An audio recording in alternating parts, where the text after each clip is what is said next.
All right, we are going live. We're going live in 2026. Woohoo! Let's check the audio. Make sure the audio is going strong. Oh, it is good and wispy. So this is already a good start, and I'm on time for a change. Hallelujah! New year, new me, new norms. We'll see. Hi there, everyone.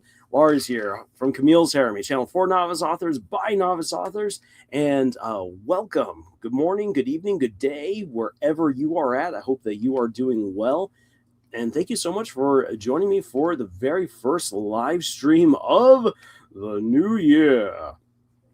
And as the thumbnail already promises, we will be focusing primarily today on analyzing Disney openings and how they work. What are some lessons that we can learn from that, and just have some fun, find some things that we can utilize that'll help us to better understand our own writing, and feel hopefully a little bit more empowered and freed to tell our stories the way that we want to tell them going forward. And Fire Fun Time 6992 says, not sure how this is going to go, but hopefully it all goes well. Well, I'm hoping it goes well too. And ISO's here.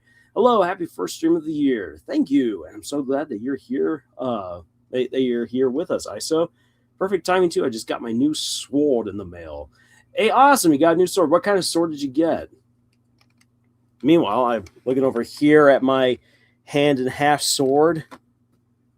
This lovely thing that I got from the Ren Fair. Oh, this is one of the problems of not having a camera where I can then show you guys this awesome sword, though I should give it a little bit of cleaning here soon and some oiling. Ty Goodman's here. Glitch Productions now has 17.8 million subs, so that's awesome. They are doing well, and I have in store some videos that'll be focusing on Glitch here in the near future. Show us the awesome sword. I would love to show you the awesome sword. I just don't have I just don't have a camera to show it off. This is the problem of having a cheap recording and live streaming setup. Oh, a fetish Schwartz. All right. And Art's great to have you here as well. And Fire Fun Time says, yep, they get like almost another million like every episode on any of their shows. Mainly the Amazing Digital Circus. Yeah, the Amazing Digital Circus is the one that brings in that's the one that brings in the real bread and butter. I mean, let's be honest.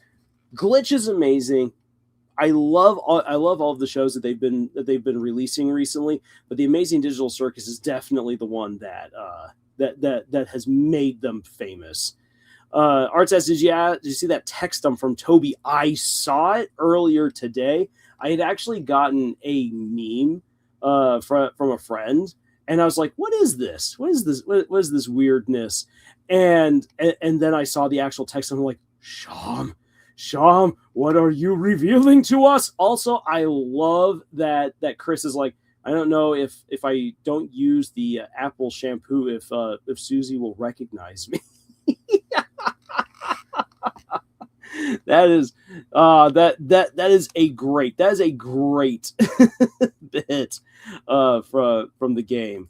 And since we're talking about swords, the sword in the stone. Let me actually quickly bring up here an image of a Feda longsword.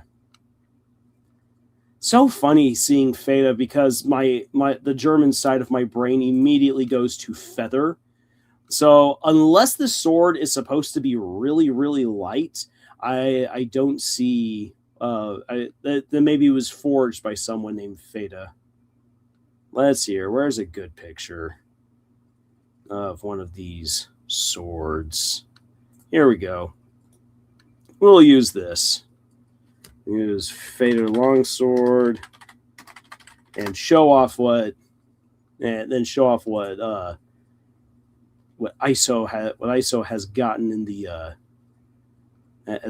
mail.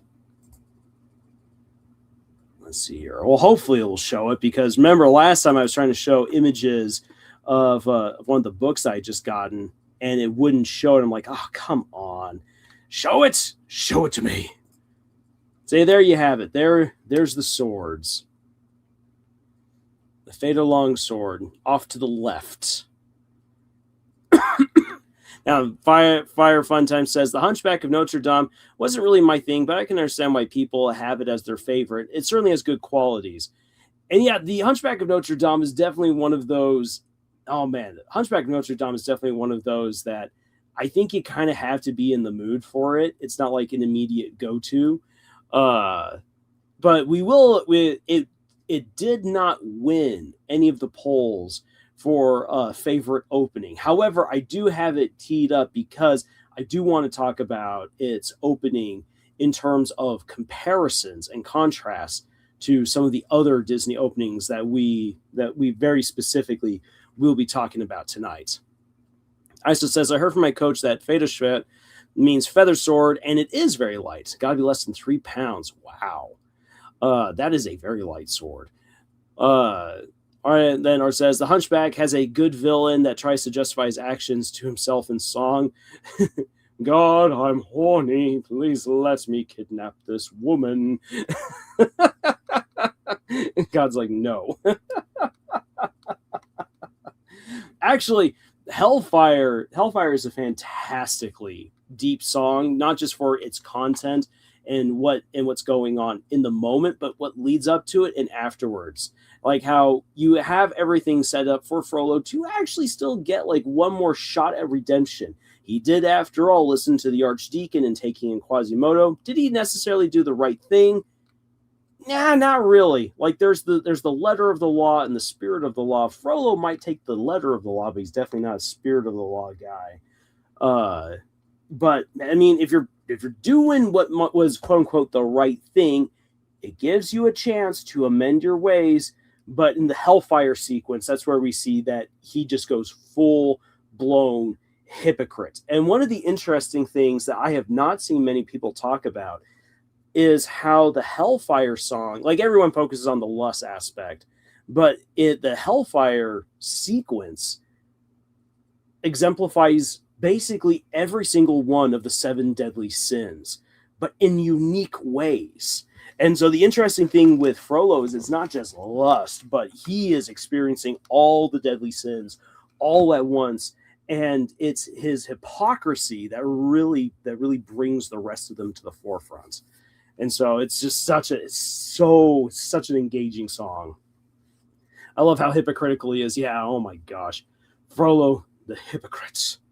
Well, let me at least give us now, since we're already chatting about this, I'm going to give you guys a rundown of how I want to play out tonight. So the real big pull of tonight is the lesson, looking at the Disney movies, and especially learning how to do openings. This is a topic that we've already covered in previous live streams. In fact, there's actually kind of a 3-part mini series of live streams where I went into great detail about how to do an opening for a story. But since it's the new year, and it's always good to have a recap, and I think a little bit of an extra focus, and maybe do something just a little bit better, or maybe a little bit more focused, that I think it's good to return to the idea of openings and how you can execute them. And Fire Fun says, I assume you have a cold or something. Oh, I absolutely. Oh, it's more like I'm coming out of it. Welcome to wintertime, even here in the deserts. And once it hits, it just holds on. Say the worst of it is done. It's just going to be the long, lingering sounds and whatnot. In any case, say I've got a cough that might kick in later, so I've already come prepared with cough drops and everything. But yeah, so we'll do it. So we're going to do the full lesson, all the Disney movies that I've got selected, and then things that I've edited down and whatnot. We're going to go through the whole proper slideshow and lesson, complete with the writing assignment. And then from there, I do want to talk about some of the stuff that I've got on my mind going forward into 2026. Things that I would like to do with you guys going forward in terms of video ideas, live stream ideas, and so forth. Things that will be unique to 2026, as well as some goals that I have for growing the channel and things that I will do as huzzah, we've reached this point. Let's do something, and run on from there. And then because we did have the text dump from Toby Fox, I do want to talk about that because I love talking about Deltarune. and I've been working on yet another little Deltarune project on the side. I have no idea if it will work, so I'm not going to exactly say what it is just yet until I know for certain whether or not it will work. Because if I can make it work, it will be awesome. It will be truly awesome. But I have no idea yet if it will work. So I'm not going to go promising anything just yet. Why is it a sketch? No, not really. No. It would be a somewhat immersive experience. Not quite. I'll just leave it at that. Like Mr. Fantastic stretch limits. Oh, yes. Oh, you say, why is it a stretch, not a sketch? So the stretch. So, all right. If are we talking the stretch goals or the thing or the Deltarune stuff? Because now I've got myself confused. That happens unfortunately way too often. Fire Fun says, I wish 101 Dalmatians would get more appreciation. It's not a fantastic movie, but it's really good sometimes. Although I will admit it can be a bit dull at times. I will say this, Fire Fun, I had really hoped that 101 Dalmatians would have gotten more love in the polls. I love that movie. Grew up with it. That was one of my favorite movies as a kid. At one point, my favorite movie as a toddler. And I have so many fond memories of it. It's funny kind of going back now as a writer and looking back at the movie because I can definitely see those dull moments. It's definitely one of those movies that's made for an older audience, but with the stuff there for the kids to enjoy. And so as a result, it's a very different Disney movie. Art says the Deltarune stuff. So it's a stretch. So I'll tell you this, it's a stretch. It's a stretch because it requires a little bit of Frankensteining to make it work. It's something that I know could work because I've done it years ago. The problem is, will it work now? And I've already tried out one method to make it work, which it didn't. And so I'm left really with only one more option, maybe two, depending on what I can figure out. So that is where I'm at with a special little Deltarune thing on the side. All right, I think that's enough gabbing there at the front. Let's dive into our lesson for today. So, how to start a story. Obviously, you just write Once Upon a Time and slap a chapter 1 and a bunch of text on there. No, it's way more than that. Whoop, hey, no, I said I wanted it there. Come on, StreamYard. Don't do silly stuff to me. All right, so our goals for this lesson. We want to understand the key components of a strong opening. And then we're going to analyze various opening scenes from Disney movies, back when Disney actually reliably made good movies. We're also going to break down some popular trends for starting stories. I think that this is very important to kind of look back on because there are authors, there are editors who will say that certain things are really antiquated, that you can't go back and do that. That's a product of its time. And yet I'd ask, really? Are you so sure about that? Are you sure? Are you really sure? Because when we get to there, I'm going to ask you guys, especially those of you who are big fans of Glitch, to actually kind of go back and be like, wait a second. Yeah, indie creators are actually, in a way, in their own unique way, dipping back into what some people would call archaic presentations, archaic means of writing, archaic ways of doing storytelling, and are actually making it pretty cool again. At least I would argue. And then finally, our writing exercise for tonight will be identifying how you can convey the key components of a strong opening within your own story by writing out some notes, kind of exploring maybe how you would want to go about it. Once upon a time, Dennis Hopper hijacked a helicopter and said, "Monkey!" And then he fired a beam of light from his NES zapper. Mario said, "Ow!" Dennis Hopper was very proud of himself. The end. Yay, there we go. We got a full story. Now, these are three key components to a strong opening. Are they the only things that you really need to concern yourself with? Absolutely not. If you have these three things, will it immediately make your opening stronger? No. No, it will not. These are basically prime ingredients that you should think about that probably you really want to have in your opening in order to make it as strong as possible, but they themselves do not necessarily guarantee perfection. However, I will say this, is that if you don't have them in your opening, it becomes even harder to hook your audience and keep them long term. Because one of the most difficult things about an opening is not just simply writing a really good, engaging opening. I would argue most people can do that, but it's going from that strong opening into the rest of your story and not losing everyone along the way. How many shows are there that have an amazing pilot episode and then they lose 50% of their audience 2 episodes in? That's most television shows, to be quite frank. And it's because most of them do not translate well after the pilot episode. Even if the show is still fine, they lose people along the way. There are some movies that have amazing openings, and then they just fall apart afterwards. There are some books that have some really intriguing openings, and then it just begins to meander and goes somewhere else. You want to avoid that.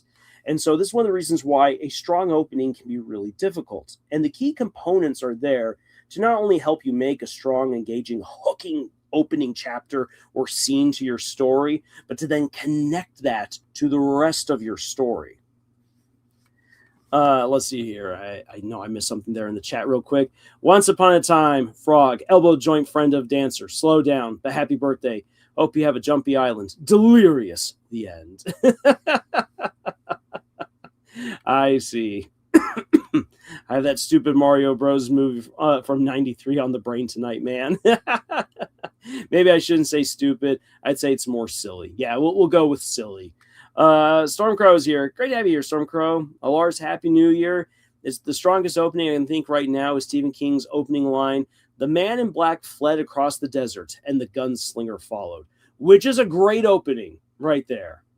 It's the Dark Tower series. I was actually talking about this earlier. Say some of my favorite openings. Some of my favorite openings, at least in written word. You have Mistborn. Ash fell from the sky. Simple sentence, but it sets up everything for just such a grim, dark chapter that ends in a weirdly hopeful yet fatalistic way. And it just sets the tone for the entire Mistborn trilogy. Holy cow, you are in for a ride. If you had, and I say this to everyone, if you have not read Mistborn, I highly recommend it. Mistborn by Brandon Sanderson, such an amazing trilogy. It's one of the few trilogies that, like Lord of the Rings, really gets a full emotional pull for me at the end because it's just so beautiful. It's just, it's not just the sadness or the happiness or the great characters involved. It's how just everything is brought beautifully to a final conclusion. that you just set that aside and you're just left kind of staring off in the distance like, I just had an experience. That was just amazing. And that's why I hope for anyone who reads Mistborn. Hey, Jake Branch is here. Hi, great to have you here. Another one of my favorite openings, also from Brandon Sanderson, is Seth's son Villano wore white on the day that he was to kill a king. And you just go from there. Now, granted, that is actually not the opening to The Way of Kings. Most people skipped the very beginning of The Way of Kings. And, oh boy. I have an upcoming video where I will talk a little bit more about that because Brandon Sanderson attempted to cheat his way, get 3 bites at the proverbial apple with The Way of Kings. And I'd argue that Disney actually has a movie that did it even better. Believe it or not. Stormgirl, quick, which couple is more dramatic, Vin and Ellen or Azrael and December? There's no competition. It's Azrael and Des. Vin and Ellen are not a dramatic couple. Any drama that is made is just Vin's melodrama. They're like, as far as couples go, they're actually kind of boring, but we like them that way. Yo, how was your holiday? I had a great holiday. I'm Omega. Thanks for asking. I mean, I got sick on Christmas Day, and you can still kind of hear the effects of that even now in a little bit of my stuffy voice. But no, I had a great time. I had a great time with family and friends. My oldest nephew brought a friend for Heilige Abend. It was his very first time celebrating Christmas. And so, yeah, he got to have the German Christmas experience, the whole shebang. And I also, and while the kids, quote unquote, the kids, they're all teenagers and young adults now, but I took them on out to allow das Christkind to come to the house and set up the presents. I took them on a route to a house that still has its Halloween decorations up, but they decorated Christmas over it, and it's really, really cool. So yeah, I had a good time. Enjoyed New Year's Day by going over to my oldest sister's place and watching horror movies. Watched The Death of a Unicorn, which I actually really enjoyed, even though the rest of her family didn't. And watched Weapons, and it was nowhere near as scary as everyone said it was going to be. So I was like, it's a good thriller. It's got some good spooky moments. I'm now kind of like craving like a good like horror movie that's going to make me scared to go out at night. Oh, you celebrated Christmas. Yes, I celebrated Christmas with Chris and Susie at my side. Someone says, I don't know, Lars. We don't know how violent Des was, but I'm pretty sure you can't beat Vin crushing someone's skull with her bare hands while your squeeze is watching. Well, for that little bit, it's not like Vin was doing it because she was trying to show off for Ellen. That was more like, I am going to die, and decided to burn a medal and proceeded to pulverize a man's head. Oh, yes. Oh, yes. I mean, if you want drama, the most drama in the relationship of Vin and Ellen is not even when his half-brother comes to town, but when they go to the ball in an enemy kingdom, and Ellen has the gall to open a book and read it over Vin's shoulder while she's trying to be proper and dance. That is the most drama you get out of Vin and Ellen. It says, my sister came up to Alaska for Christmas, and I finally got to meet my 7-month-old niece. Awesome. I hope that's been a really good experience for you, ISO. And again, congratulations to your sister. I know you said you brought that up months ago when you became a new uncle. So I hope that you're enjoying unclehood. I know I do. I love being an uncle. Amanda says, visiting my brother tomorrow, going to celebrate a delayed Christmas with them. Awesome. I hope you have a great time. And Fire Fun says, I feel like one of the easiest ways to hook an audience with an opening without putting too much effort is by putting music over a destroyed land. Doesn't matter how seeing that makes you curious, you know? It's true. And so Fire Fun, let me just say this, is that there's definitely all different kinds of gimmicks and things that you can do to try to immediately pull at people's heartstrings and pull them into a story. Unless you've got a soundtrack accompanying a book, it's a little bit hard to do that. However, depending on how you write your story, like thinking of the destroyed landscape, at the beginning of The Eye of the World, you're watching the world get destroyed as Luz Theron is losing his mind. You're like, who's this Luz Theron man? Why is he losing his mind? Why is he calling out for his wife when he knows his wife is already dead? Who is this evil man speaking to him, saying that he will fight him and beat him again?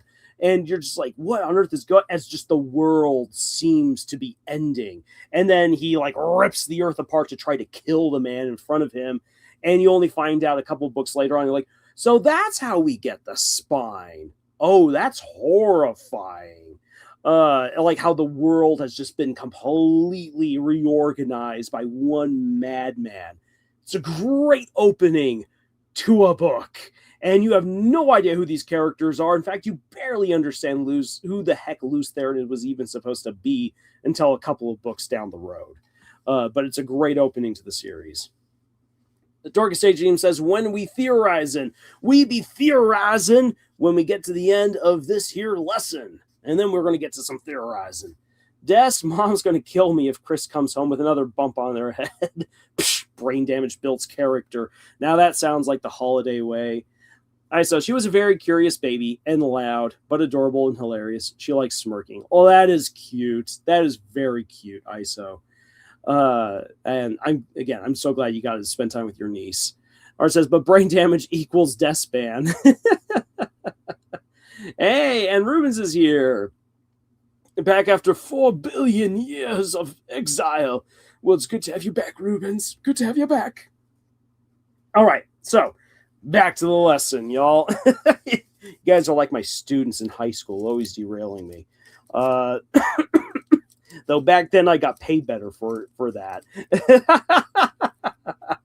I always told them, like, I'm getting paid. It's your guys' education that's suffering. Pain builds character. All right, so there's all different kinds of ways that a person can start a story. It all depends on the kind of story you wish to tell. And there's no one right way. And I know loads of people are going to say, hey, you should start a story out this way. You should try to pull the heartstrings. You should use this formula. You should open with a big cinematic opening. You should have an epic narration.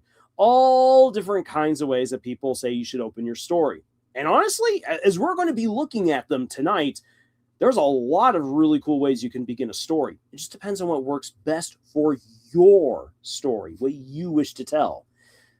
So, because there really is no one right way to open a story, there's plenty of wrong ways, but there's no one right way to begin a story.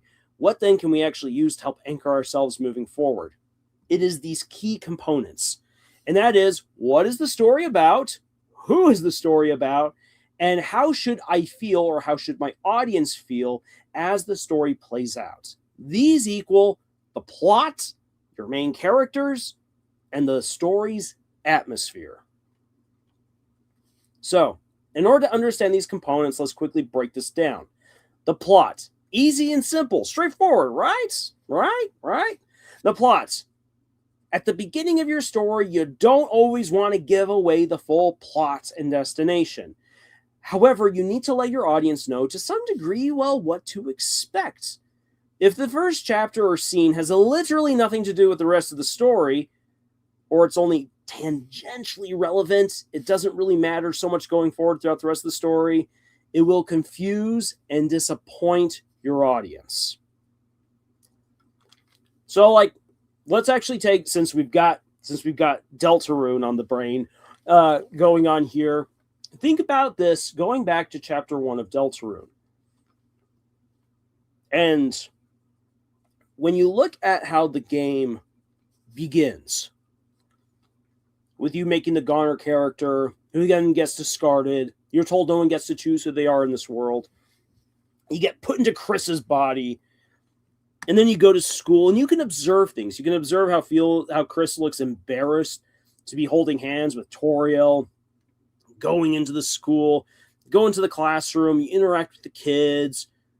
You kind of get a sense that this is your typical small town school, but there just seems to be something off. I mean, you already know something's off because of what happened at the opening sequence, but now you're beginning to experience it. And really, in the first true scene of the game, you're introduced to Susie and her as a bully. And she reemphasizes how no one can choose who they are in this world and your choices don't matter.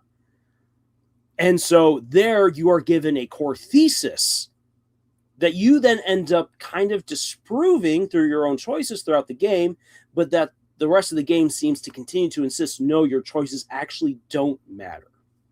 And so the plots, I mean, that kind of takes us into the themes of choice and determination. But the plot, man, what could we be getting into? Well, again, Toby doesn't give away everything at the beginning. No, he doesn't.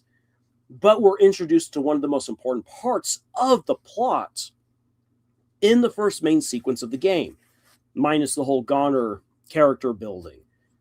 And that is, these kids in this classroom are not actually friends. They may act it, but there's not really many good, healthy friendships in this classroom. And that needs to change. And so from that point on, you become friends with Susie in Chapter 1. You start building up a better friendship with Birdley and with Noelle in Chapter 2. You continue to build the relationship with Susie in Chapter 3, and you begin to explore more what that relationship means with Ralsei. You then have to go back into the light world, where you then start really brushing up against Birdley and Noelle, now that they've kind of forgotten what was going on in the dark world back in Chapter 2. And so you can see that theme, that constant theme that helps to drive the plot forward. Friendship is introduced very early on and is a constant throughout the rest of the game. That is why I want you to think about when it comes to plots. You don't need to give away the entire story in the first chapter. Normally, I would argue you shouldn't. Very few stories do manage to do that and get away with it. Like Aladdin. Aladdin tells you straight up what's going to happen. And you totally forget that that's the case. By the end of that opening scene, you've already forgotten because you are so enthralled and terrified at the same time.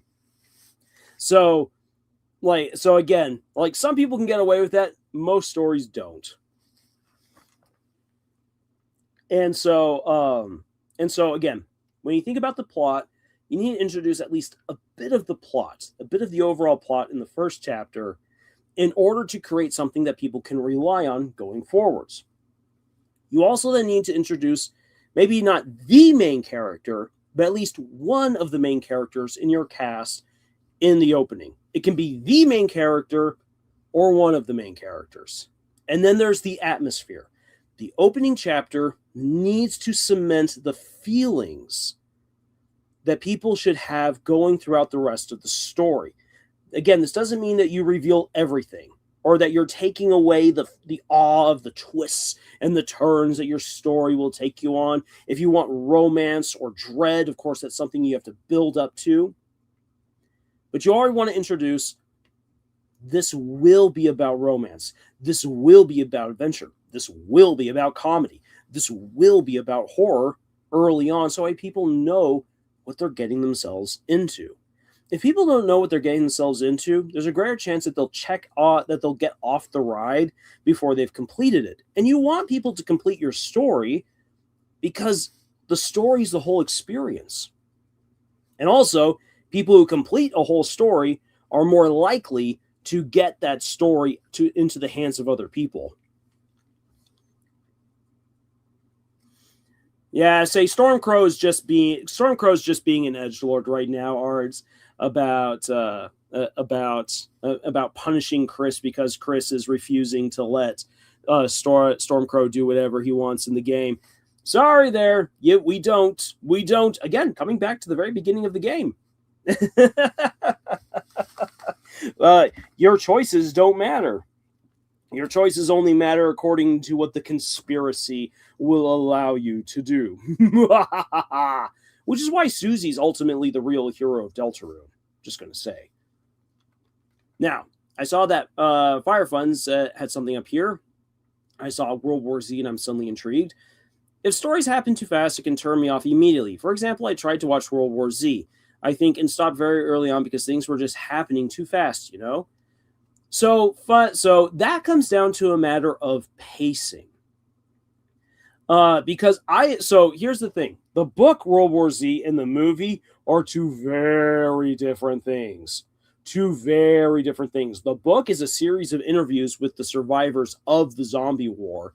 And then the movie is just throwing you into the action of the zombie war. And with very different zombies than what are in the book.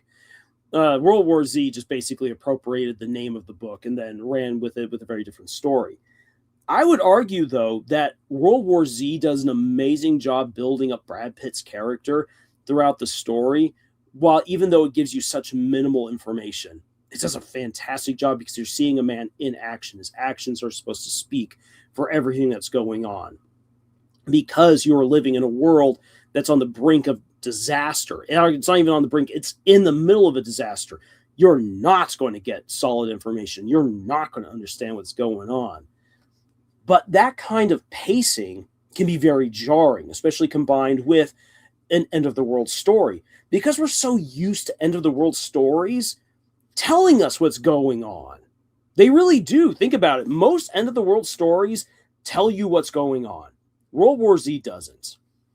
And that was kind of bold of them to do. What I would suggest, Fire Fun, if you thought that that's too fast, if you haven't already watched the Da Vinci Code or read the Da Vinci Code, I would highly recommend reading the Da Vinci Code and also then reading Angels and Demons by Dan Brown and see what you think of that particular flow, because it's insanely fast. The pacing is just, it grabs you and it sprints. And even when it slows down, it's still moving fast. And so if you are not a fan of fast-paced stuff, that's fine. But fast-paced doesn't always mean it's a bad story. And that's one thing that's always difficult as an author, is that if you're trying to make a story universal, you'll always fail. Like, for instance, I love The Lord of the Rings. People complain that Lord of the Rings moves way too slow. Me, personally, I think it moves at a brilliant pace, both movie and books. Also, most people who say that it takes like 20 to 50 pages to get into the action of The Fellowship of the Ring probably have never read The Fellowship of the Ring. Because by page 6, not by page 20 or by page 50, but by page 6, congratulations, you are already in the middle of a mystery and in the middle of a horror story. And that's how I normally know that someone has not actually read The Fellowship of the Ring.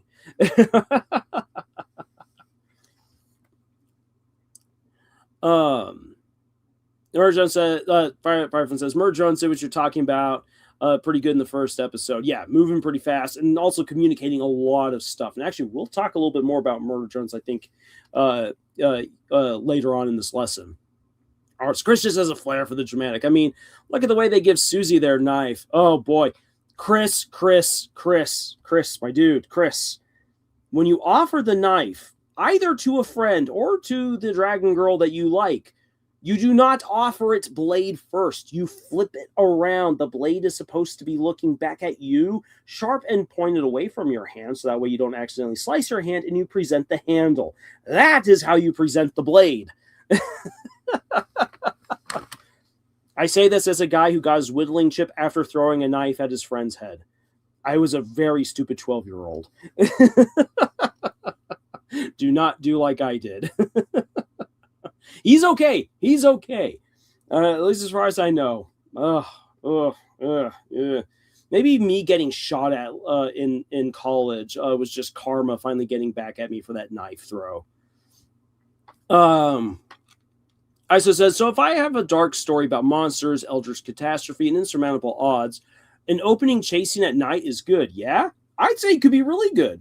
Depends again on your story, but I'm interested already. An Eldritch horror with an epic chase scene at the beginning. Sign me up. The movie Aragon starts with an opening chase scene, as does the book. Though in the book, it's not so much a chase scene as it is an ambush. Stormcrow. Oh, Lars, you sweet summer child. Mods are the ultimate blood magic for us players. Actually, keep it to openings. If you ever played it. But what about the opening Silent Hill 2? Arguably the greatest horror game ever made. I have never played Silent Hill 2, so unfortunately I can't say. Thankfully, I have not actually been shot, but I have been shot at. Yes, I have been shot at. I know what that's like, and it is spooky and unnerving. Thankfully, I have also spent enough time around guns that I know to respect guns and know not to immediately freak out. Plus, I was really ticked off in the moment. so there was a lot of screw you energy to the guys that were shooting at the back of my head. More like they were shooting over my ear, but they got very close to accidentally killing me. Anyways, okay, so moving away from Lars lore for a moment. Again, your three main components for developing a strong opening that will allow you to connect the opening to the rest of your story. You need to have an element of the plot. You need to introduce an element of the overall plot in your opening chapter or your opening sequence. You need to introduce at least one of the main characters, if not the main character. And you need to establish the atmosphere for the story. That is, what kinds of emotions should people be feeling as they go into the story and throughout the rest of it. So, allow us now to put this into practice. And this is what the Disney films are here for. Now, let's quickly acknowledge this. I know you guys are smart and everything, but let's just acknowledge it for anyone who happens to get to this point in the live stream. I know it's commonplace to deride Disney right now for making bad movies, because honestly, they do. They still make some good movies every now and then, but Disney has not done well in the movie department now for a little while. Let's just be honest there. They've got some good ones every now and then, but where Disney used to be almost a guaranteed success, that's not the case anymore. However, there was once a time that Disney made loads of really great stories. So we're going to dip back into that golden age, and we're going to have a look at the openings for these movies and how they introduced a part of the plot, if not the whole plot, how they helped us to identify one of the main characters, and how they established the story's overall atmosphere moving forward. Now, I am going to break some rules. So I don't know how many of you have studied film, but in the practice of film, when you change scenes, you are usually changing locations. If you change a location, you have effectively changed to a different scene. And it doesn't matter how connected it is within the narrative, you have still changed a scene, you've gone somewhere else.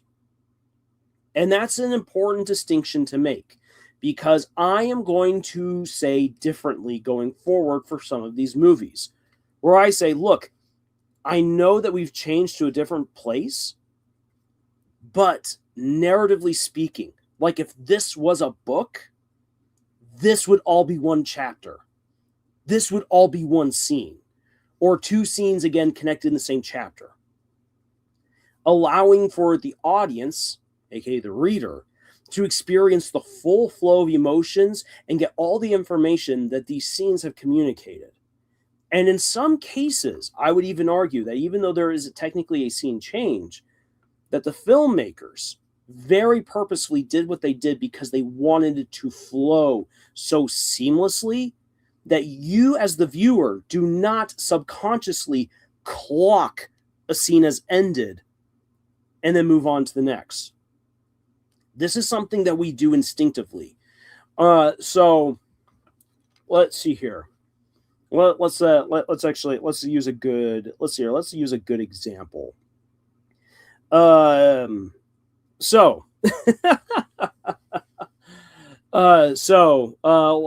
It just popped in my head. It's Mean Girls.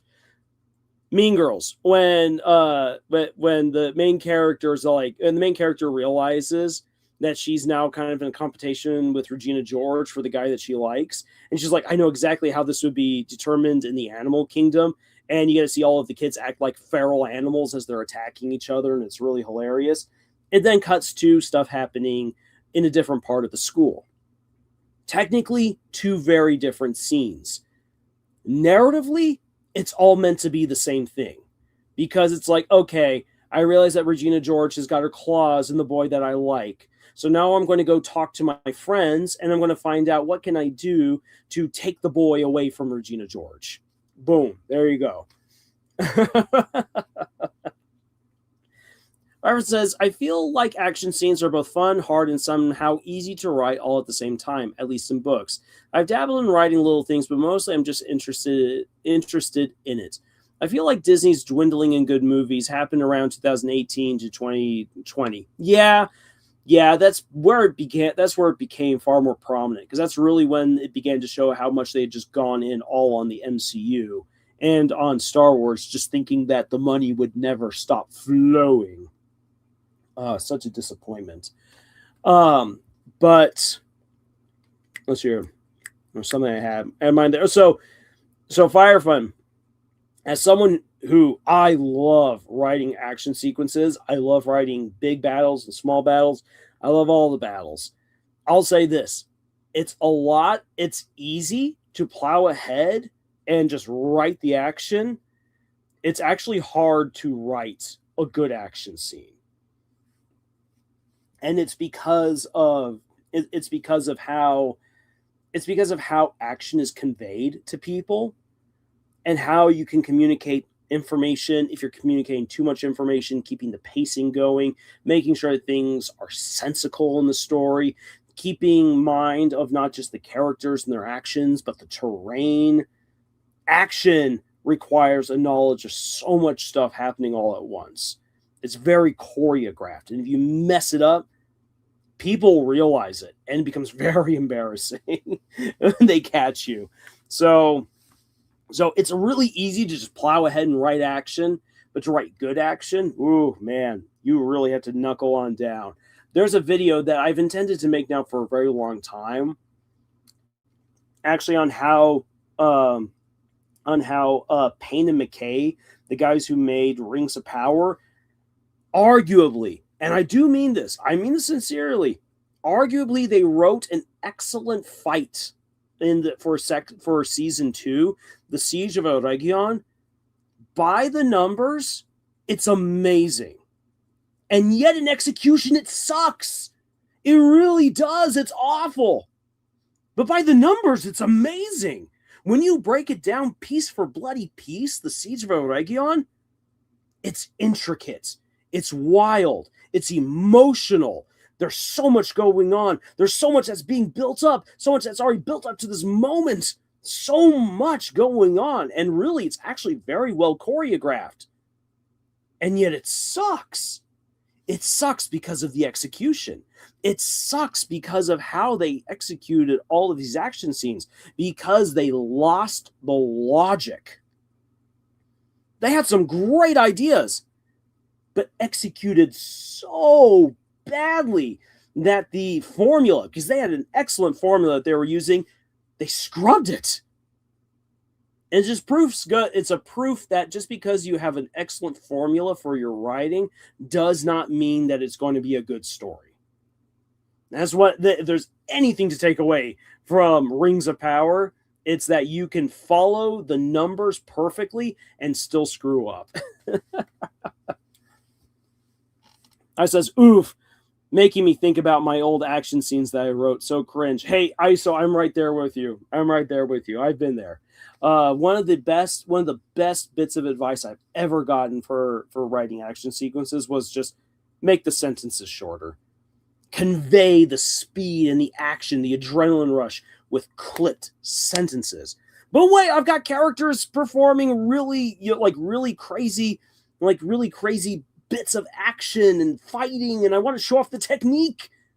There's ways to do that while still keeping that pacing going.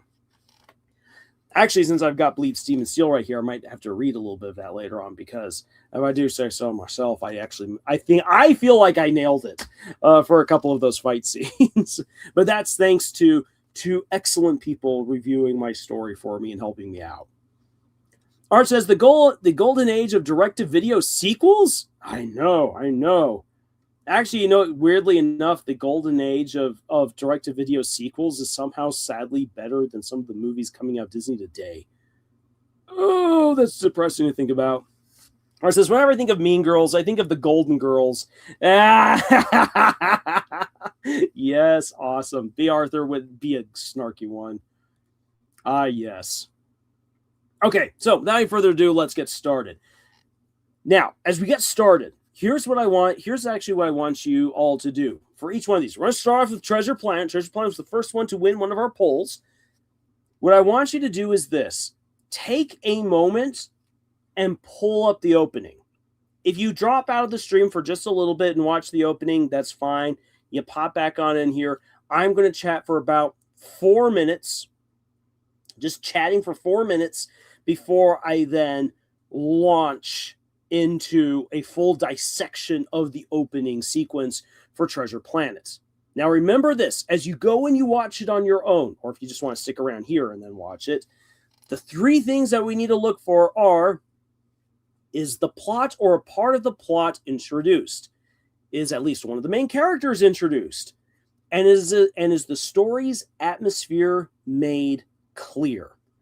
I want to hear your answers in the chat, or at least I want to read them in the chat, because this lesson is meant to be interactive. Because I want everyone to kind of be on the same. I want everyone to kind of be on the same level. I want to see what everyone's thinking, and see how you perceive what's going on in these movies.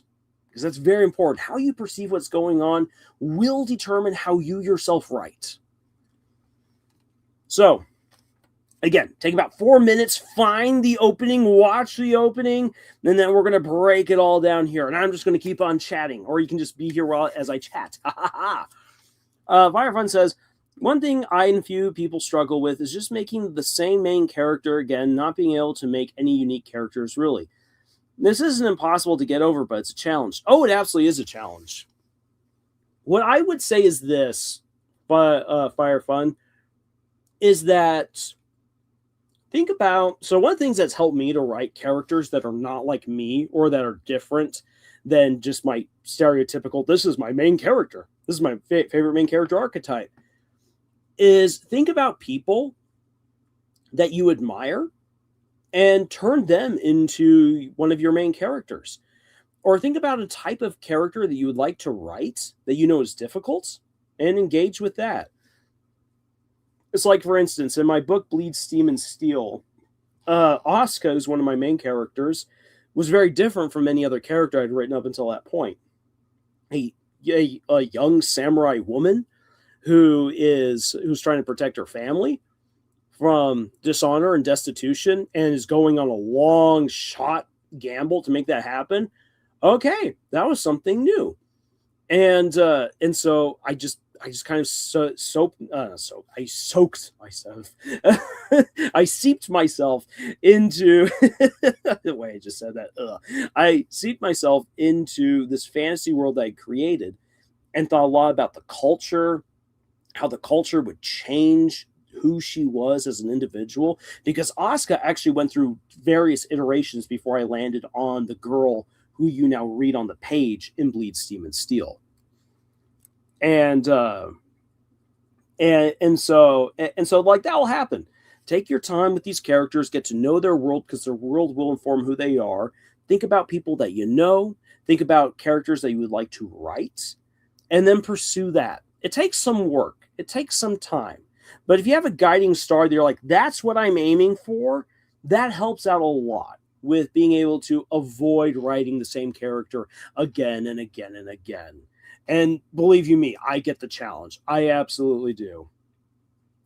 Stormcrow says, hate to bring he who must not be named, but look anything George wrote in A Song of Ice and Fire in terms of fighting.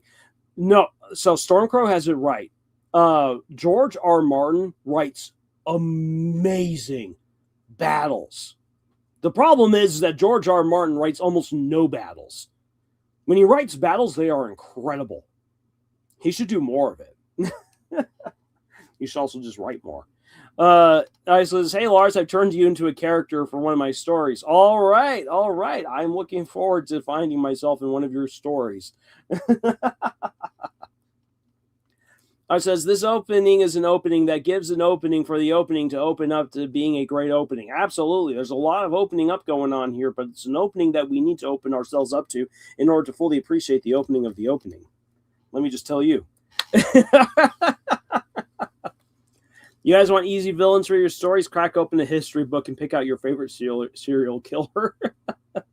If you have the heart, look up Albert Fish.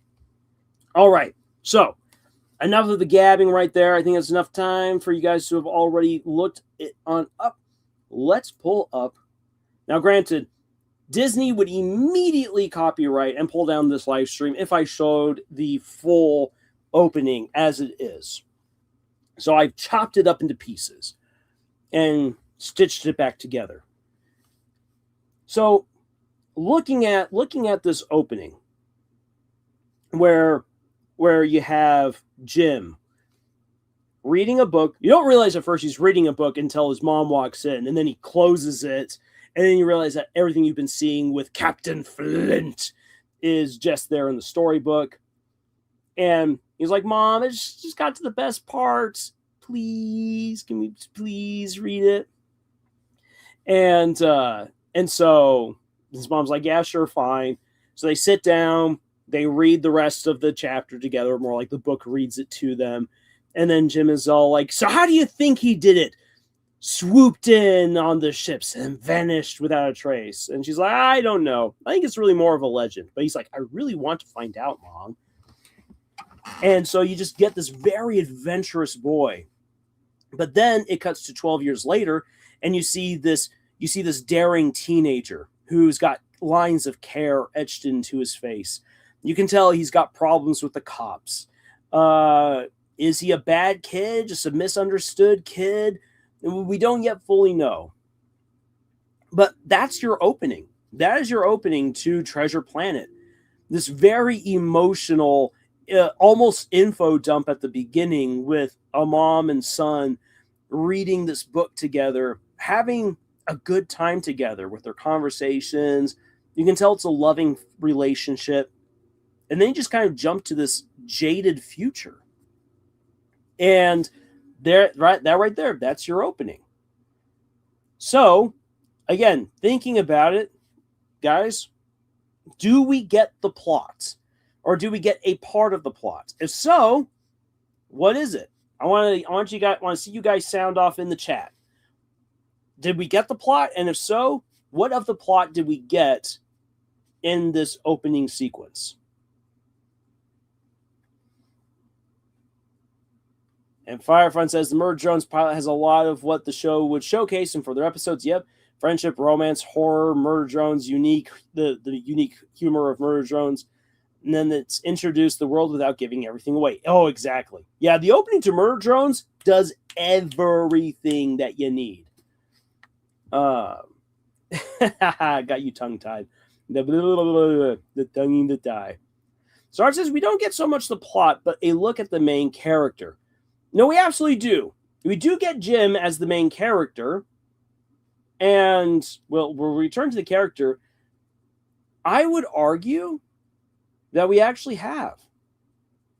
Because the plot is to get to Treasure Planet. Granted, there's a whole lot more in there because the heart of the plot is Jim developing his relationship with Silver and learning to become a good man because of his interaction with a pirate. But you don't get that interaction with a pirate without the drive to go to Treasure Planet. I says we get the main conflict right here, the Treasure Planet and a role model. Yes. Ooh, very good. Bring up the role model because it's clear. It's clear. Like we already kind of get a hint of it, even though we don't yet know that his dad's is an absentee dad. It's been set up that he's missing a parent. He's missing a male role model in his life who's supposed to help him become the man that he's supposed to be. But Arts is right in saying, like, really, this opening is all to set up Jim's as a person. That we get to see his curiosity, we get to see his sense of adventure, we get a good look at his personality. That even though most of what we get to see of Jim is this cold exterior throughout a large part of the movie, at his heart there is that adventurous kid that wants to have fun, that wants to be loved, that wants to explore. Like, the treasure is amazing, but it's the adventure for Jim that he really wants, which is why you see him going thrill seeking at the end of the opening sequence. So, like, that's all just amazing stuff right there. So we get Jim as one of the main characters. However, let's also put in there that even though his mom is not necessarily a driving character of the movie, we get to know his mom, who is very important to him in the rest of the film. And I love how this movie takes just a couple of minutes, like basically like a minute and a half to 2 minutes, to firmly establish the loving relationship between mother and son. It's so good. It's so good. And so you feel for her when she's then where she's lamenting what's happened between them, and how Jim just isn't quite the same boy that he once was. So you get all of that. Now then, what about atmosphere? This is a tricky one here. I want to hear from you guys. Atmosphere? Does this opening communicate to the audience what to expect and how to feel? Do you get that in this opening? Art says he's looking at the book all excited, and 12 years later, he's taking risks windsurfing, riding between big moving gears. Dude needs some grounding, LOL. Boy, you need some grounding. All right, ground you on the ground and put you to hard work. But yeah, thanks for that, Arts. Which I just have to say, like, this opening right here is also great for setting up stuff that happens later on in the movie. Like how he recognizes Treasure Planet, the big door opening and closing, how that plays into how Flint did what he did, how they escape off the planet, as well as how Jim is able to use his windsurfing skills to save everyone at the end. Like, you get all this great setup at the beginning of the movie that you don't even realize will be important until the last 10-15 minutes. I says, yeah, kind of, yeah. Adventure, action, thrill, and a driving force. So yeah, there's definitely that sense of adventure. There's the action. There's the thrill. So you definitely get that. Are there any other feelings that you think that this opening is able to communicate to the audience? That these are things that you should be feeling or keeping in mind moving on to throughout the rest of the movie.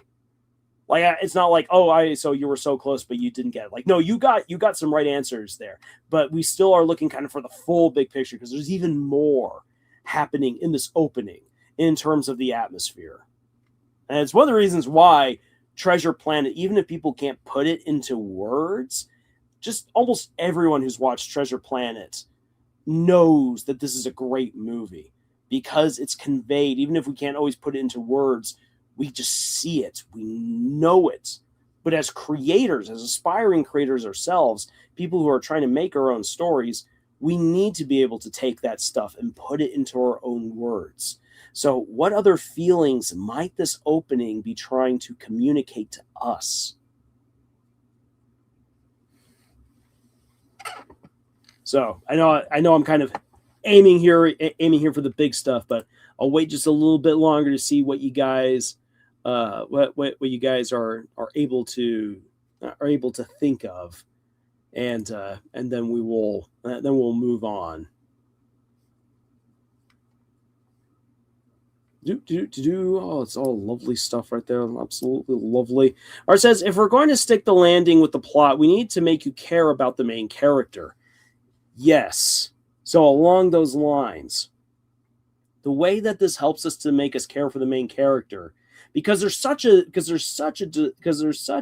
contrast between young, kind, funny Jim and then the more despondent, grim, thrill-seeking teenage Jim. The way that it makes us feel for the main character is the relationship with his mom, because we see something so good. We see love. And that is an important aspect of this movie, is love. It's the love of Jim for his mother, which is a huge driving force for him to even undertake the journey. And then the love that he starts to develop for Silver as a father figure, and how Silver begins to see in Jim himself, but also see a son that he never had, and how that changes both of them. And then, of course, there's the romantic little element on the side between the captain and the doctor. So there's a little bit of love there, but you get the feeling of love and why that's important. Or it says that's why this opening works for me, because this shows us one single parent, two, kid that seems directionless and is taking risks. Where will this lead? Exactly. We get to see it, so we get to see that, and we begin to resonate with these characters. Or these characters begin to resonate with us. We begin to identify with them. Even if I'm not a single mom or a directionless kid, I can understand them. And as a result, I come to like these characters even more, especially when they're shown in such a positive light at the very beginning. So we've got action, we've got adventure, the thrill, we have love, and we also should have a slight sense of dread. The opening to this movie shows people right before our eyes getting killed. This movie does not pull its punches. By showing characters dying already at the very beginning, it conveys that there are consequences. There are real risks being made. And that if you lose big in this story. Throughout the story Treasure Planet, a lot of characters die. And so that's something, again, that should kind of fill you with a slight sense of dread, even though, yes, this movie gives plot armor to the good guys. You do have this feeling of maybe that could all turn against them, because Mr. Arrow dies, and you can see what's happened to Silver, and Jim gets put through the ringer as well. The captain gets injured, so there are some consequences, even though there's not really much in the way of death for the good guys. This is a world where you should have a healthy respect for the danger involved. Plus, it helps that we can relate to our main character here. A lot of kids grow up with one or even no parents. Yes, it's done really well. But an interesting thing, actually, in the book Treasure Island, Jim grows up with both of his parents. His mom and his dad both run the bimbo. He's not an orphan, and nor is he the son of a single parent. Both of his parents are very much alive and love him. It's just that both of his parents in the book are actually kind of idiots. And so, in a way, the movie adaptations have kind of done Jim's parents a favor by making them far more interesting through either eliminating them or making, in this case, a single mom, as opposed to his mom and dad being absolute morons in the book. Like, they're fine enough business owners, but there's a part in the story when they ransack Billy Bones's treasure chest that, like, they're throwing away gold doubloons because they don't understand Spanish coinage, and they're not sure if it would be worth anything in England. And it's like, no, that's worth a lot of money, you idiots. Do not throw away the gold coins. And Jim is like, but that's gold. And his parents are like, yeah, but it's not British money. You're just like, oh my gosh. Oh, Jim, get out of there. Get out of there and explore the world. Yeah, the book is very different. Also, in the book, Jim does not have a good relationship with Long John Silver. Long John Silver is way worse in the book. Holy cow. He breaks a man's back with his crutch. and then murders him with a knife. It's pretty metal. All right. So we have been able to determine the introduction of the plot, the introduction of at least one of the main characters, in this case, the main character, and we have broken down the story's atmosphere. Awesome. And we've also talked a little bit about how like certain elements that are already introduced in the very beginning then play a role later on in the movie. There's so much that goes into the opening of Treasure Planet. It is truly incredible. You could spend hours just talking about this very opening and just breaking it down. And Lars says, see, this is why Disney used to be so good. They took existing stories and gave a unique twist to them. It's such a shame Treasure Planet wasn't more successful. It absolutely is. Amanda says, have you seen the Chekhov version of the film? I have not. I have not seen it. All right. The Black Cauldron. Okay. So I put this into the poll just kind of because I like the movie. I really do like The Black Cauldron. I would not have rated this one for a good opening. The opening to The Black Cauldron is, in my opinion, kind of lame. But people liked it. This one won in the poll. So we're going to talk about it. And so, again, I give you guys a moment to quickly, again, look at the opening sequence for yourself for The Black Cauldron. Be ready to talk about it if you haven't already seen it yet. So I'm going to give you guys a moment to do that. While you are checking out the opening scene to The Black Cauldron, let me just say this. This still is one of my favorite Disney movies. And it is in large part because it is so boldly dark. Now, it is nothing like the book. If you ever read the book, The Black Cauldron, you are going to get a very, very different experience. But basically what this movie did, the movie took some of the characters and it took the cauldron and then put them into a completely different story. Again, it is nothing. What the book and the movie are nothing alike. That being said, I still love The Black Cauldron because the Horned King, for one thing, is amazing.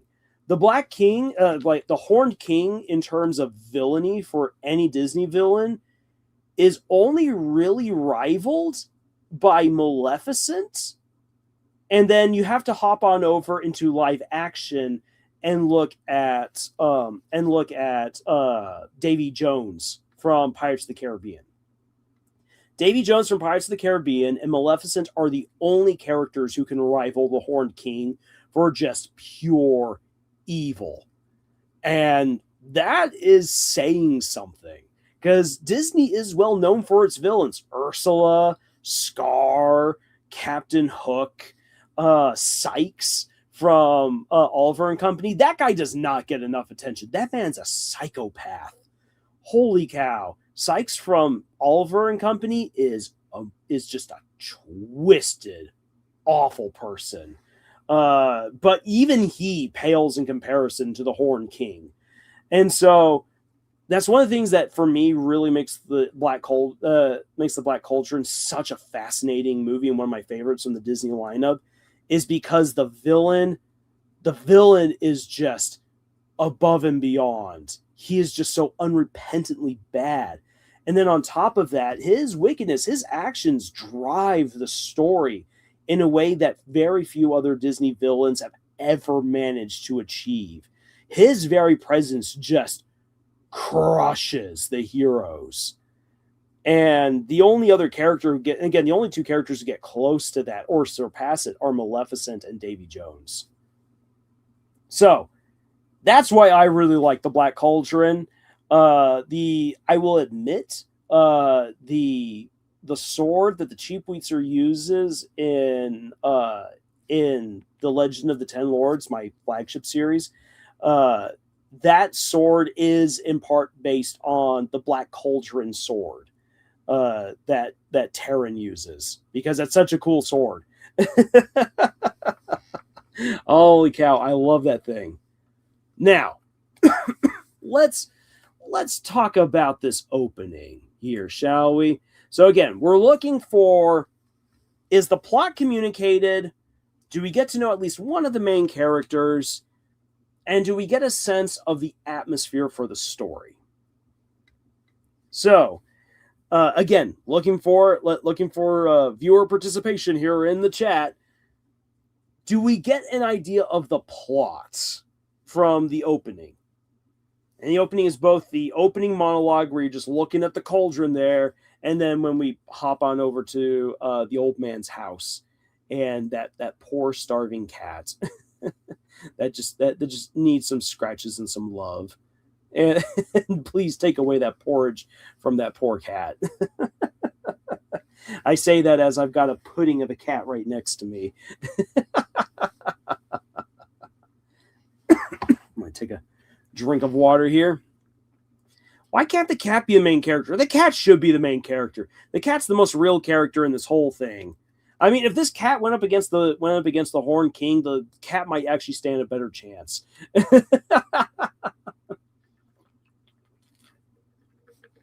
All right, come on. What do we have here? Plot, main characters, atmosphere, lay it on me. What do we actually get out of this opening? Is it a good opening? Or is it just meh? Exactly, Art, exactly. I just rewatched the sequence, and the only one I feel for is that silly cat. Yes. See, this is why I was surprised that this got voted for the best opening in the second poll that I did.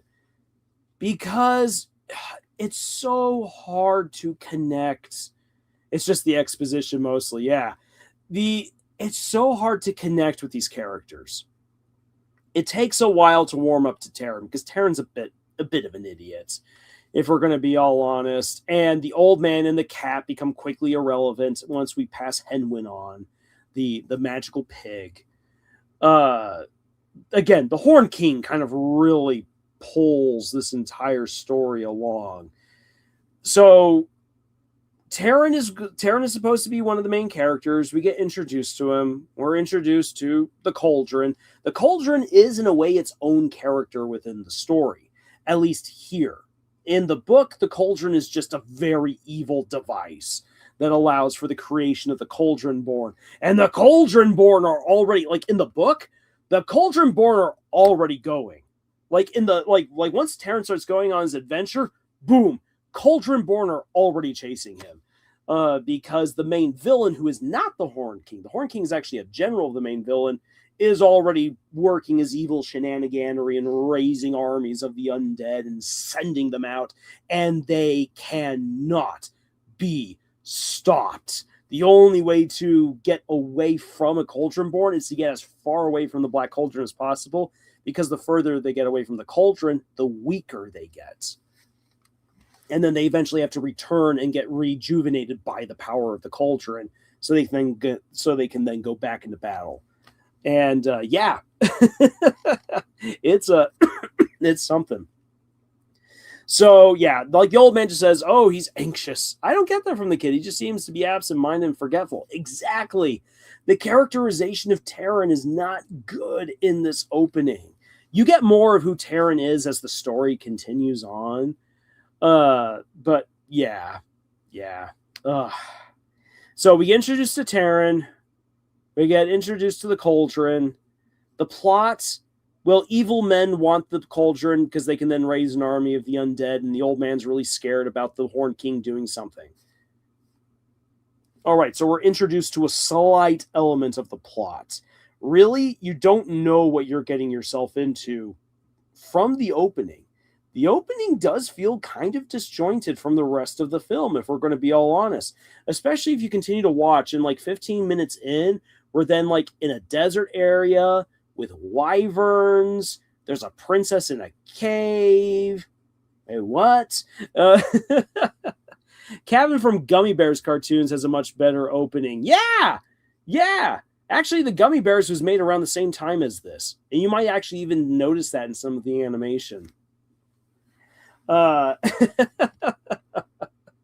So yeah, our glimpse of the plot isn't very good.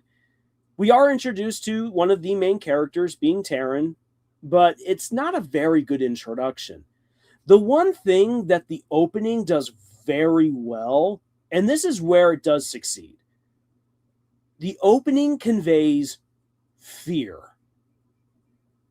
The Black Cauldron, forged from the body of a man so evil that even the gods feared him. If anyone should get their hands on this cauldron, bad things are going to happen. An army of the undead is going to be raised, and then boom, that's it. That's it for everyone. And we got the old man who's freaking out that bad things are happening. The Horned King. And because Terran's not taking it seriously, you know that something bad's going to happen. And so you can feel that dread. So if there's any one good thing that the opening to the Black Cauldron does, is it nails the atmosphere. The atmosphere of the entire movie is well presented at this point, with a little hint at some humor, because there is some humor in the movie, but overwhelmingly throughout the movie of the Black Cauldron, it's just a feeling of dread and of horror and of this strange, almost inevitability of whatever is going to happen. So, I mean, kudos to the writers for getting one of those three things done very well. But yeah, the Black Cauldron, as much as I like the movie, and I really, really do like the movie, it does not have a good opening. I'm sorry, it just doesn't. It needed to have done better with making you connect to the main character, and it needed to do a slightly better job of setting up what the plot could be. Now, that is remedied as we go into the next scene where we're introduced to Henwin, and Henwin starts freaking out with a prophecy. And that sets everything into motion. So it's not like we go on forever without knowing where the heck the story is going, but that is something that if it had not been remedied in the very next scene, it would actually make the Black Cauldron feel like a very meandering movie. And if the audience, if the viewers or if the readers at any point feel like the story isn't going anywhere, like it's meandering, you have failed. You have made a mistake. And it's very likely that you will lose readers and viewers, which again, you don't want, because you want people to go through the entire experience that you have created with your story. So again, that's why it's so important to, at the very beginning, establish a part of the plot, at least one of the main characters, and firmly establish what the atmosphere of the story is. Because those three things will end up being anchors, fallbacks for your audience to go to, so that way they can make sense of everything as the story proceeds. Now, let's look at another one of our winners, Zootopia. So again, take a moment. Please take a moment.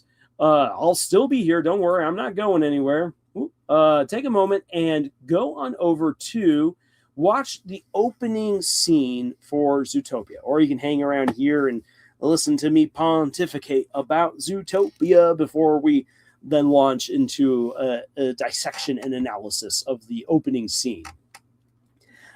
So one of the things that I have to say about like current, I'm going to say propaganda. I think propaganda is the right word to use for this. But one of the things that really, really annoys me for how people are regarding Zootopia 2, which for those of you who saw my reaction to Zootopia 2, it wasn't my favorite movie. I love the first Zootopia movie. Second one, not so much. There's a lot of people who are like, the only reason why this movie's doing well is because of China and furries. And I'm like, first off, there's not that many furries. Second of all, yes, China's really big, but also the CCP is going to take most of that money. So like, don't get yourself twisted into knots over this. It really annoys me to see how people who don't like, when people don't like a story such as Zootopia, which is fine if you don't. Honestly, it's fine. I'm not going to get angry at anyone for not liking Zootopia 1 or Zootopia 2. But it really is annoying to me when people are like, why is this doing so well? Well, it must be because of this. And very disparaging way talk about why it is that people like this. And like, for instance, I love making fun of how of how popular something like 50 Shades of Grey is. 50 Shades of Grey is an awful story. It's poorly written. It's like, it seriously is poorly written. It's got grammar mistakes all throughout it. Now that I know some of my books have grammatical mistakes, but for crying out loud, editors went over that book. I edit my own books. So if there's any mistakes, that one's on me. Professional editors went over that and we're like, yeah, no, that's all good. And passed off this awful book full of mistakes to the world. The only reason why the world really enjoyed it is because 50 Shades of Grey capitalized on two things. And this is important to note, because if you are thinking about why certain stories become popular, there is a luck factor. And there is no way that you can ever replicate the luck that another creator had. I'm sorry, that's just the way. It's just the case. If there was a way that I could replicate and bottle up the luck of other creators and utilize it, guys, not only would I be using it, I'd be sharing it with all of you. So that way we could all be living the good high life.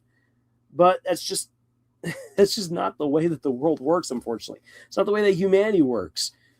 The luck that made 50 Shades of Grey work was, number one, it came out at the perfect time where there was a fever pitch, a need for anything like Twilight, because Twilight was so popular. And it was originally a fan fiction of Twilight. And so when people heard that, people immediately flocked to it because they thought it was going to be like Twilight. Another reason why 50 Shades of Grey did so well was because it came out at just the right time that people began to be more open socially about their kinks. Which I know it seems really weird to say when we're talking about Zootopia, but that's the thing, is that what made 50 Shades of Grey so popular in the moment was that it capitalized perfectly on the love of Twilight, and right at the same time that people, thanks to social media, stepping into the forefront, becoming more popular, or what hadn't been at the time, people started opening up about their lives and about things that normally, once upon a time, had been taboo. And 50 Shades of Grey capitalized on all of that. It was a perfect storm. As a result, people came to love it, at least for a time. And now most people hate the series because they realize it was so bad. But it's one of those things that almost everyone got into, and so they're all like, well, okay then, so. We all did that thing. It's like in college, where everyone does that stupid thing, right? Right? Yeah. 50 Shades of Grey was everyone's stupid thing. We're never going to talk about it again. So, when people are all like, Zootopia 2 is only doing well because of furries in the CCP, and I'm like, no, Zootopia 2 is doing well because families want a good family movie. It is a good family movie. Zootopia was very popular, so a lot of people wanted to see it again. So it was bound to do well. Don't be disparaging. If you're going to be honestly critical, you can be like me and not like 50 Shades of Grey, but still be honest about why it's doing well. And then realize there's something you can learn from that. Darkest Daydreams, CCP immediately makes me think of Dork Diaries. All right. So I don't like the movie, and I don't like that it's popular. It's the oh, yes. When people say that, you're like, come on. No, I'm sorry, guys. Hollywood is not Little Israel. Art says, damn, what a great opening. Judy telling the story between predators and prey just gives us a great look at the plot, and her character just reminded me of how fun she was. Exactly. The opening to Zootopia is phenomenal. So don't search for it. I still get Judy Hopps not safe for workforce into my eyes. People don't hide what they're into on the internet. Oh, they don't. They don't.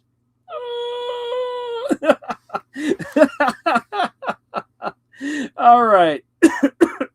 So you made me sad. So let's talk about it here. So our plot. What do we get about the plot in Zootopia's opening? The Judy Blood catch-up. Oh, I know. I love it. Also, again, I love how this movie uses something in its opening and makes it relevant at the very end. How Judy has already done this before, pretended to die. Blood, blood, blood. I love how that comes full circle at the very end against Bellwether. Oh, so good.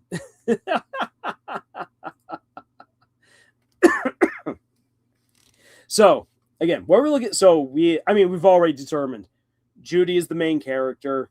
We get she's one of the two main characters. We get it. Boom, and she takes center stage, which I like how that's part of the opening. How not only is she taking center stage because this is in many ways her story, but just how she's got confidence. The other kids on stage are doing silly things. They make little mistakes. She herself makes some mistakes, but she just owns it. She's just going. Like, if she didn't want to become a cop, I think Judy would have done very well in theater. Splooshing blood. Lancer would approve. Yes, Lancer gives Zootopia his approval. That's canon. Toby Fox wrote it somewhere. Source, I made it up. TV counts here. Hi, did I miss anything? TV count. Let's see here. You've missed about an hour and a half. We're talking about openings for movies, specifically Disney movies, and what we can learn from them by specifically looking at the key components that good, strong openings should have. Being that all good, strong openings should introduce a part of their main plot. They should introduce at least one of the main characters, and they should establish the atmosphere for the overall story. So here's my question to you viewers. Again, answer there in the chat. What is an element of the plot that is introduced to us in this opening? So we've already got the Judy's one of our main characters. It's pretty clear. My rating D+. Judy should have placed a bucket next to the ketchup so it could land in the bucket. That would have made the cleanup so much better. Yeah, but as we know, as we get to see, Judy is okay with collateral damage. Judy is okay with collateral damage in both movies. She's the kind of cop who people need to make sure that they've got insurance around.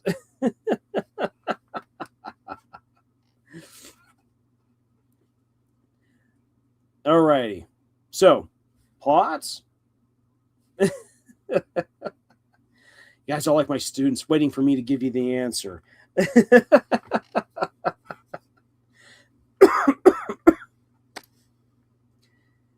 I'll give you guys a hint. It's at the end of the scene. What does Zootopia mean? Oh. You know, kudos to the little to the Puma, who's doing all of the music for and all of the sound effects. Like give that kid an A. Give that kid an A++++. Arts, yeah, a place where you can be anything. Zootopia is at its heart a story about characters wanting to become something more than what everyone sees them as. Now, this is important in comparison to the theme of Zootopia. Zootopia plays around with themes of racism and prejudice. Those are the themes. Those are not the plots. And the way that the plot and the themes kind of come together pretty well in this is that because you have those themes of racism and prejudice, how do you square that away in a city where you should be able to become whoever and whatever you want to be? And in this case, Judy wants to become a cop. And so we get to see her then throughout the rest of the movie trying to be an officer. She becomes an officer, but she's not yet the officer that she wants to be. So that's her journey. That's what drives a lot of the plot until we roll into the mystery of the disappearing animals. TV Count says, I don't know if this is relevant, but do you think Lackadaisy has a pacing problem? I mean, it's not necessarily relevant to the moment right here, but the answer is no. Actually, if we're going off of just the pilot, Lackadaisy does not have a pacing problem. If you go into the comics are a little bit different. The comics are actually way slower, and I feel like that's a really good thing, actually, because it really allows you to immerse yourself in the world of the bootleggers and just how destructive it is on a personal level to be in that world. So I would say that no, Black Daisy's got a perfect pacing, both for the show thus far and for its comic. Lars says Judy's decided because she believes in her heart that she can be a great cop and make a difference. Omega says we get the basics of the world and the tensions between the carnivores and the herbivores. Yes, very good, Omega. So we get a basics of the world. We don't even need to see Zootopia yet to understand its significance, what it means for its very existence, and the tensions between the carnivores and the herbivores, which is essential going forward. Like the opening does a lot. It does a lot of excellent heavy lifting. Now, what about the atmosphere? How is the audience supposed to feel based off of what you see in this opening? Because again, that's one of the hardest things to get, the atmosphere. How is the audience supposed to feel going into the rest of the movie just based on what you watch in the opening scene? Tegan says, like, some people think nothing ever really happens in the comic. Really? Okay, so TV account. What I would say is this: read the comic and then determine for yourself what you think. Because I've read the comic and a lot happens. If what you're looking for is a big showdown between the gangs, like Blindy Peakers style, or whatever whatever that show is, where they're just always shooting each other up. If that's what you're looking for, then yeah, that's not what you're going to get. But that's because Lackadaisy is a very different story. There's a lot going on in Lackadaisy. I think that people watch the pilot and we're all like, huh. So it's a crazy cat story with bootlegging and lots of action and chase scenes and shooting. Awesome. And then they started reading the comic and they're all like, oh, it's just Rocky going insane. Oh, okay. Well, that's not what I wanted. I wanted Rocky blowing stuff up. I think that's what happened. Omega says, hope for the future. Excellent. That sense of hope is one of the most important things that people should feel going into the rest of the movie. Because almost throughout the entire movie, until two different scenes, it feels like there's always hope. It feels like there's always a way to make things work out. The two moments in the story where hope really dims and you wonder if things are going to be derailed. The first is when what's his bucket, the water bison officer, almost shuts down Judy's investigation because of all the collateral damage. She's lost her witness. And so he's like, it's done. It's over. Your 2 days are up. And then you're like, oh my gosh, she's lost. And then Nick steps in, preventing that loss of hope. And he's all like, hey, she still has some time. So we're going to go and we're going to get this done. And then he shares about himself. Hope returns. And then they go on, they supposedly solve the mystery. But then hope kind of dies again when Nick and Judy have their misunderstanding at the press conference. And so it's from there then that things have to kind of be resolved. But that hope for the future is so prevalent throughout most of the movie. So very good, Omega. And Shade is here. Hi, everybody. Oh, welcome, Shade. So yeah, hope is probably the most important thing that we get. However, it's also important to note that you do get that uncomfortable feeling of the prejudice that's already brought pretty openly into there on the stage as she addresses Gideon when he's making fun of her. And also you get the sense of fun. There is a true sense of fun in this movie that is communicated by the opening. And so the opening firmly establishes those feelings. You should be feeling hopeful. You should have a sense of the uncomfortableness and the awkwardness and the tension of the prejudice in this society. But you also just get that sense of fun that prevails through most of the film. All right. So let us then move on. We got 2 more to go. We've got Robin Hood. Robin Hood is next. Haha. Okay, so again, I want you guys to go check out the opening for yourself. I will say this. The opening to Robin Hood is kind of a tricky one, because if you type in opening scene, you actually get the opening credits. Robin of the Hood, pray he is brought to us before winter. Ah, yes. Good old Kevin Costner's Robin Hood. Robin of the Hood.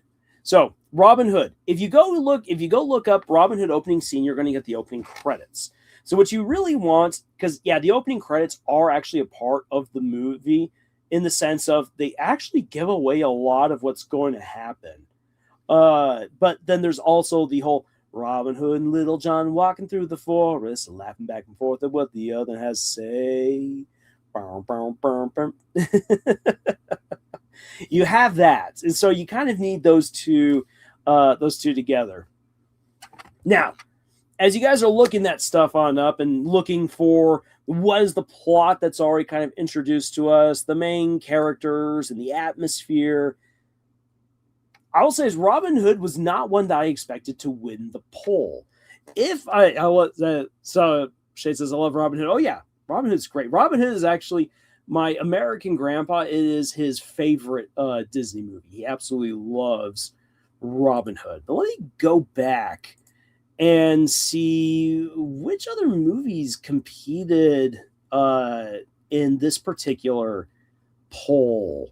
This was kind of an interesting. This was one that kind of caught me a little bit off guard.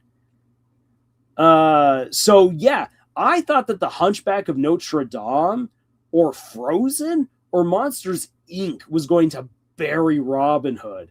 But lo and behold, Robin Hood pulled out. I mean, not necessarily a narrow win over The Hunchback of Notre Dame.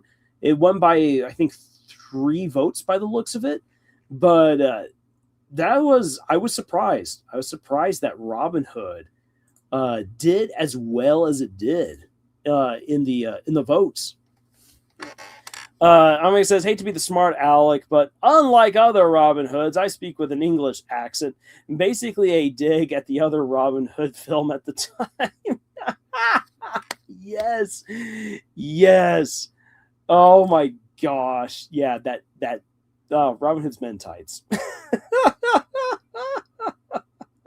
A classic is a classic for a reason. Oh, it is. But we're here to learn the reasons.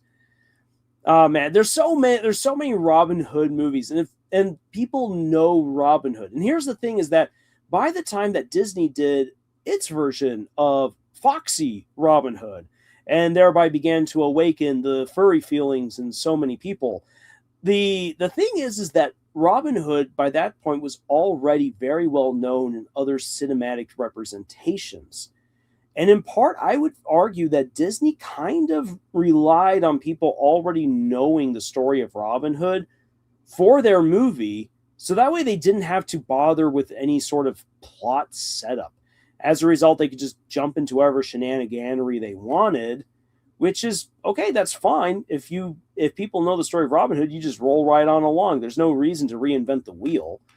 But it kind of shows, because Disney's Robin Hood, I would argue, if from a narrative perspective, feels like you're kind of just open in the air. Maybe a good comparison would be the Goonies. If you pay attention to the dialogue in the movie The Goonies, you realize that this movie, is the closing chapter on a glorious and ridiculous history of these idiot kids going on wild adventures, and that this one is just the biggest adventure of them all. And the Disney Robin Hood movie in many ways feels like this is the closing chapter to a much larger story that it just assumes you already know. And in some ways that works, in other ways it might not. Let me take a drink of water right here. Also, not forget about the Robin Hood anime came out in the 90s. Which Robin Hood anime?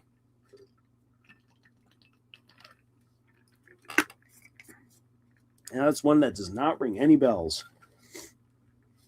for me. Alrighty. Let's get to the footage. Okay, so based on the opening, what do we get of the plots? Is there any semblance of the plot already communicated to us in the opening of Disney's animated Robin Hood? And this is where I'm very curious to hear what you guys have to say. Because again, based on its opening, I think you might be a little bit surprised. So I'll let that dangle right there. Also, what about the characters? Do we get some good introductions to our main characters? And then, obviously, what is the atmosphere? What are the feelings that are conveyed to the audience that this is what we expect you to experience and to feel throughout the movie? I'll give you guys a moment to write that down because, again, I want to see what you yourselves have to say. Put it into your own words. Because as creators, our job is to take that ethereal stuff that people experience as they watch movies, as they read books, and put it into the words that most other people can't. Not that they couldn't, but that just because they themselves aren't people who are actively looking to learn how to write and to communicate stories. As a result, it's harder for them to put those things into words. Now, Shade says the characters yet in the plot, I don't think so well. Now then, so thinking about the characters, we are introduced, obviously, to Robin Hood and Little John, two of our main characters, and we get a glimpse at one of our next big main characters, the Sheriff of Nottingham. So we actually get three of our main characters already in the opening. That's pretty good. Lars, you're sick. If you need a rest, take it. Hey, say, I'm still going. We're still going strong here. I mean, yes, there's a little bit of a cough, but I still have life in me. I can tell you that. Now then, there's the feeling of adventure. So good. So we get the feeling of adventure. Shade's got it. But, so when you say that the plot not so well, Shade, since you're the one who responded with the plot not so well, why do you say that the plot is not communicated well? Now then, it's not that the opening to a story should reveal everything about the plot. This is something I know I need to say again and again because people shouldn't be all like, yes, here's everything that the story is going to cover. You don't need to do that, but you should communicate an element of the main plot in your opening. So why is it then that this opening, which has got such a killer musical number, Robin Hood and Little John walking through the forest and then running through the forest, jumping fences, dodging trees, trying to get away. I mean, it's got a great musical number. You get that feeling of adventure and fun. It's whimsical. There's a good word for you. Why is the plot not well communicated? What's up with that? Why is that the case? So give you guys a moment to think about that. Why is it that the plot is not well communicated?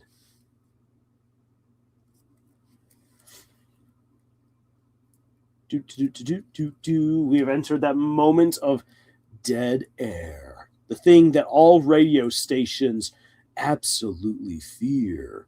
If this were a proper classroom where I could just be staring at you all, it would be an entirely different thing. I was never afraid of the dead air. My students always were. Problem with doing podcasts and live streams and the likes is that dead air is that's when people are like, oh, there's nothing left to say, or he's AFK, and then they just leave. Now, the Shade says, because I saw a couple of random characters having a good time, it's not very understandable. I mean, in a way it is. The song is telling you what they're doing. The thing is that beyond that scene, what do you really know about what's going on? So the sheriff is after them. The sheriff wants to hang them. Okay. Oh, because they steal from people. All right. Now, we get the whole robbing the rich to feed the poor. But here's the thing, is that you only really get one true scene in this entire movie of Robin Hood robbing the rich to feed the poor. Okay, let me amend that. You get two. One at the very beginning, one at the very end. Though the one at the end is more of a jailbreak rather than we're robbing the rich robbing from the rich to feed the poor. It's more like we're busting everything out of Prince John's castle. So robbing from the rich to feed the poor, stealing from the rich to feed the poor, is not really a massive theme of this movie. The real plot of the movie is getting Robin Hood and Maid Marian together. And then once that's done, it's then revealed that they can't live in peace unless they take out Prince John. And so that's how then the story proceeds. So what is then presented in the opening is not really what you get throughout the rest of the movie. It firmly establishes the whimsical atmosphere and the fun and the adventure of this movie. You get to see Robin Hood and Little John doing their thing, and it's great. And we also get a brief introduction to the Sheriff of Nottingham. But beyond that, you don't actually get what the story's about. And that comes around again to the fact that Disney believed that you already know the story of Robin Hood. So why do we need to tell it again? We're just going to tell it our way. We're going to tell it this way that the animals of Sherwood Forest always knew that the story really happened. And so because that's the case, you're actually missing a very important component. Again, unless you're in this for the characters and you're just in this for the fun of it, you don't have anything that you can rely on to make sense of the story going forward until it becomes about Maid Marian. So that's something to consider. Now then, Shade says, maybe the reason because I watched the Robin Hood 90s anime also is one of the fairy tale animes with the animated pop in a fairy tale and just do research about it's popular in Arab countries. The same as Detective Conan is not popular in the West, popular in the Middle East. Please not say classroom. I finished my college exams. I'm still traumatized. Oh, I'm here to traumatize. I'm a former teacher. I will traumatize. So there you have it. So the opening to Robin Hood, it's a classic. It's one that people know and love, and it's fun, but it doesn't necessarily have all of the powerful building blocks necessary to make a very strong opening. It's a memorable one in large part because of its music, I would argue. The music is great, and the animation's really fun. But if you're looking for story, the story's not there yet. You get into the story later on in the movie, which works for this movie, but it's an approach that I would myself be very wary of. Because again, you run the risk of losing people. And especially if you're writing a book, you do not have the advantage of fun animation and whimsical music from a country singer to support your story. So you need to consider that before you run the risk of doing like Robin Hood and omitting important references to what the plot might be.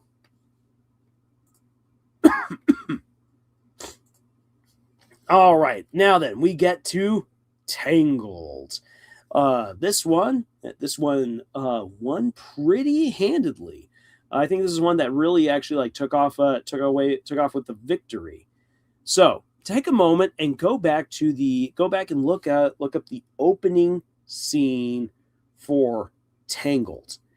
This is one where, as I talked about earlier in the live stream, I said in film, most of the time when we refer to scenes, it's all about location. The moment you jump somewhere else, the scene has usually changed. However, if the location is changing rapidly within the scene, but there's a through line of dialogue or of a character, it all becomes one scene or sequence. In this case with Tangled has people jumping all over the place, from the sun down to the shore side, to Mother Gothel, to a city being built up, to the inner chambers of the king and the queen, to the search for the sunflower, back to Mother Gothel, the finding of the sunflower, to the alchemist table where the potion is brewed, then back to the king and the queen, then to the entire kingdom as the princess Rapunzel is born, to the bedchambers of the princess, and then to Mother Gothel's kidnapping her, running off with her, and then going to her tower, not to mention in the middle of the forest where Flynn Rider's poster is up. There's so much going on. It's all one scene because of the narration being provided by Rider that ties it all together. Now then, normally that would just be different scene, change scene, change scene. Try saying that 10 times real fast. In film, you can play around and get experimental with those scene changes and make it all one big scene if you know what you are doing. One movie that we have not talked about and that we won't be talking about tonight, that was made by Disney, pulled off something that a lot of people would consider to be impossible, and basically brings 3 distinct scenes together into one continuous moment that serves as the entire introduction. And it's brilliant because it's 3 distinct scenes, and yet it's all tied together. If you try to isolate one from the others, they all lose their narrative weight. And that's pretty incredible. Dark Sage says, this one's my favorite. Yes. No, not Tracy. Change scene. I will be honest with everybody. I'm somebody who likes the 90s anime telling, so my opinion's not very high. That's your opinion. Run with it. There we are. Now then, let's jump on over to the footage for Tangled. All right, so thinking about this opening, which I expect that some of you guys have already gone back and watched a little bit of, maybe you saw it recently. So first off, the plots.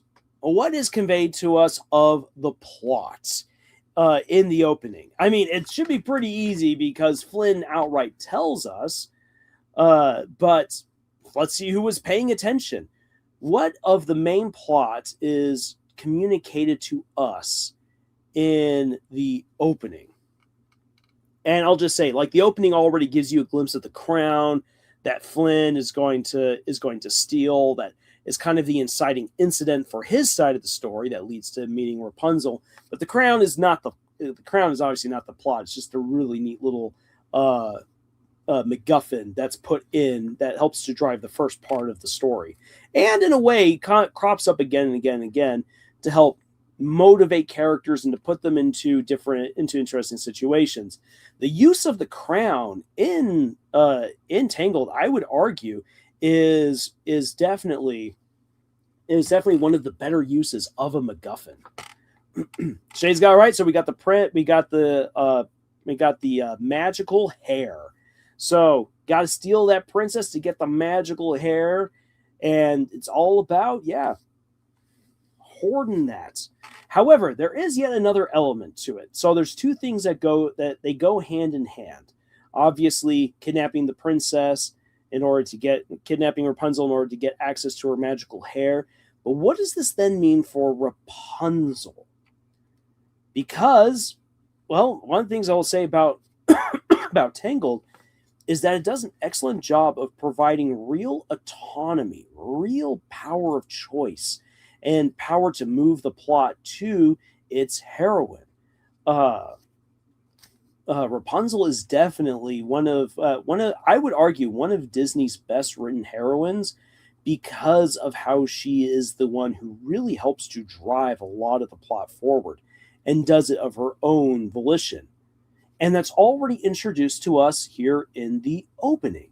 So what is it in the opening that gives us Rapunzel's side of the plot? Because there's two things. There's the whole stealing of the princess, which sets up so much of what's going on and is kind of the specter that lies across the entire story. But what about from Rapunzel's side? What is the plot for Rapunzel? And it's introduced to us by Flynn in the very opening.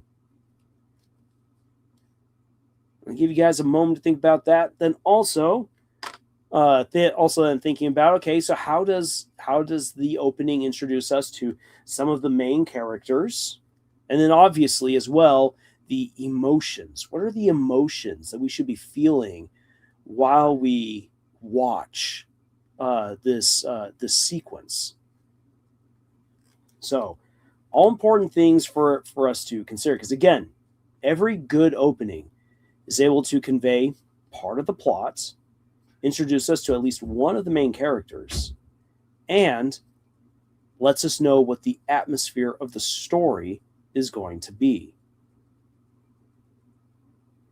So, Shade says, I disagree with you. There are two types for productionists who are changed the plot, and the ones that have been changed by the plot, and I think she's just average. Disney girl, nothing special and unrealistic. Oh, now I see what you're saying right there. I don't know. I mean, that's your opinion right there. But you'd have to be able to show me why that's just average, what she does, what Rapunzel does. So when you have an opinion, you gotta be able to back it on up. Why is it that Rapunzel's just average? Especially when you compare that to Snow White, Aurora, even to a certain degree, characters like Tiana. I'd argue that Tiana actually has got less autonomy than Rapunzel. So we have wonder, hope, despair, and romance as the emotions are being conveyed to us. Very good there. But again, we're missing here Rapunzel's side of the plot. And it's pretty simple. It's the lanterns. We see right there. Because she sees those lanterns. And we see how that's something that continues to crop up throughout the movie. Her guiding motivation to go see the lanterns. And it's that journey that's going to take her that's going to allow her to negotiate with Flynn, finally leave her home that she's known for most of her life, really for all of her cognizant life, and to negotiate then with cutthroat thieves, face off against all different kinds of people, step way out of her comfort zone, and go to a whole new land. The things that the movie, the thing that really pushes the movie forward, part of the plot that's introduced to us right at the very beginning, is the lanterns and her desire to see them. And that's actually where the ending wraps up. Shade says, because she's a princess, who then a couple of staff does not mean she's well-written, and there's a difference between well-written and doing stuff. Autonomy does not equal good writing in life. You do not have autonomy, money have. Well, Shade, to condense it on down, everyone's got autonomy. I think one of the greatest lies that anyone has ever swallowed is that you don't have any ability without money. It's one of the biggest lies. It's one of the reasons why in American history, one of the things that people don't like to talk about is that the African slaves, or I should say, certain people don't like to talk about it because they want to have an image of the docile slave population.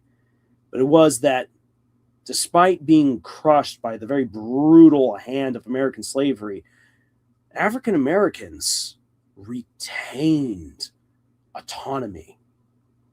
They were always able to think and to feel for themselves, even though the white man came again and again and again and again and again to break up their families, to break them down, to take everything away from them, always came back and found ways of expressing freedom and thought and culture. We always do that. Some of the poorest people in the world, anywhere, some of the most happy and some of the most free. Not always, but often you might find so. Money does not equal power. Now then, just because she's a princess, does that make her a good character? Absolutely not. What makes Rapunzel a great character is her indomitable hope, combined with a sense of adventure and longing that pushes her to go beyond. But the thing is that while she does that, there are consequences. We see her crash out after she realizes that she's gone against Mother Gothel. We see her trying to balance her love of Mother Gothel, even against the horror of realizing that what's been done to her. It shows a resilience. And it's not one that she just flippantly is like, oh, well, whatever. We actually get to see her process these things. Many times you don't actually get to see characters process stuff. But with Rapunzel, we do. And Rapunzel is always making decisions. She's always moving ahead. And as such, Rapunzel pushes the plots. The only two things in the entire plot that any power over Rapunzel, and only momentarily, are Flynn arriving at the tower and Mother Gothel's control over her. But the moment that she takes control of the situation with Flynn and escapes the tower, both Flynn and Mother Gothel, the two forces within the plot that had any control over her, are gone. And from that point forward, Rapunzel pushes the plot forward against Mother Gothel, who pushes back. And as such, two characters are making the choices that determine how the story turns out. True, a writer wrote it. These characters are not alive, not doing their own thing. But in terms of the story, they are making all the choices that make everything happen. And that is power. So many characters in stories, and this even goes for male characters, don't have any control over what's going on. One of the reasons why characters are able to actually show so much personality is when authors focus on how a character would actually act in the situation, plot be damned. And that's when we see autonomy. When despite what the author wants to do, they still allow characters to be true to themselves. And that's what makes Rapunzel such a fantastically written character. Now then, we got Firefun saying, I'm personally fine with the ending of Tangled. Rapunzel's terror bringing Flynn back to life. I understand, though, if people have problems with it. I mean, I'm surprised that people still have an issue with it. I feel like it works out really well. I mean, this isn't Brandon Sanderson magic we're dealing with here. It's not like there's a massive rule book somewhere that we have to adhere to. It's just magic. I like how the show builds on a lot of it and explores just why this stuff is so potent and powerful.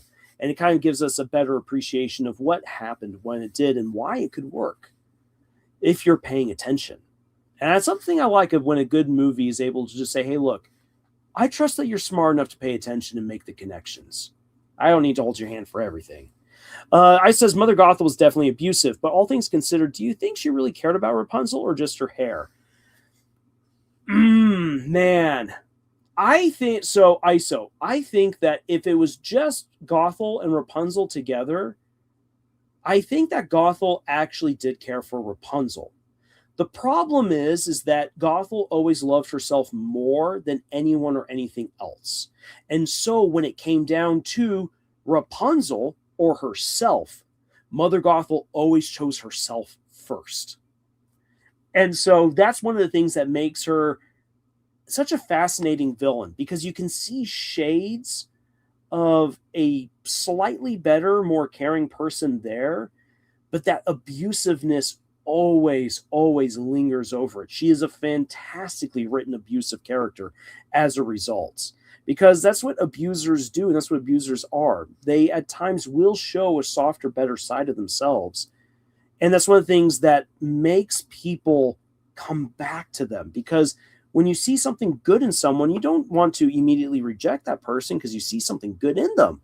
But the problem with abusers is that goodness is usually a lure pulling people back into the meat grinder of abuse. And that's what Mother Gothel is. So, Shade, thank you for putting that there. And I now want you to come on over stateside, and I want you to say that loud and proud at every university campus. You have my 110% support, because you and I agree on that one.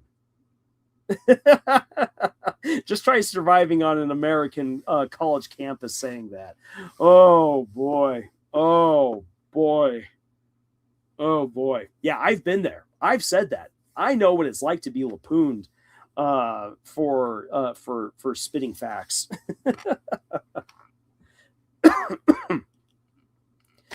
Now, Fire Fun says the songs in Tangled were great, has absolutely nothing to do with the writing, but yeah, no, I would argue that it does, because I mean, someone had to write it, and the songs work really well for the movie. So I'm going to say that, yeah, no, music absolutely has a huge part to do with why Tangled is so good. And again, the music, like, the At Last I See the Light is perfectly placed. It's written so dang well for the whole moment. Complicated, not complicated, but complemented by the animation and by the build up to that moment. Oh my gosh, amazing. Also, the song at the Lucky Duckling, yeah.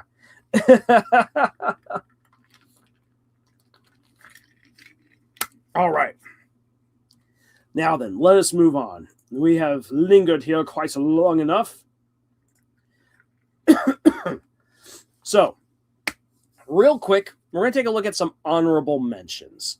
The reason why I want to take a look at some of these honorable mentions is because, number one, I love Beauty and the Beast, but also because I quickly want to bring up some of the things that other Disney movies do, and this will help bring us into the trends, the storytelling trends of how stories can be introduced.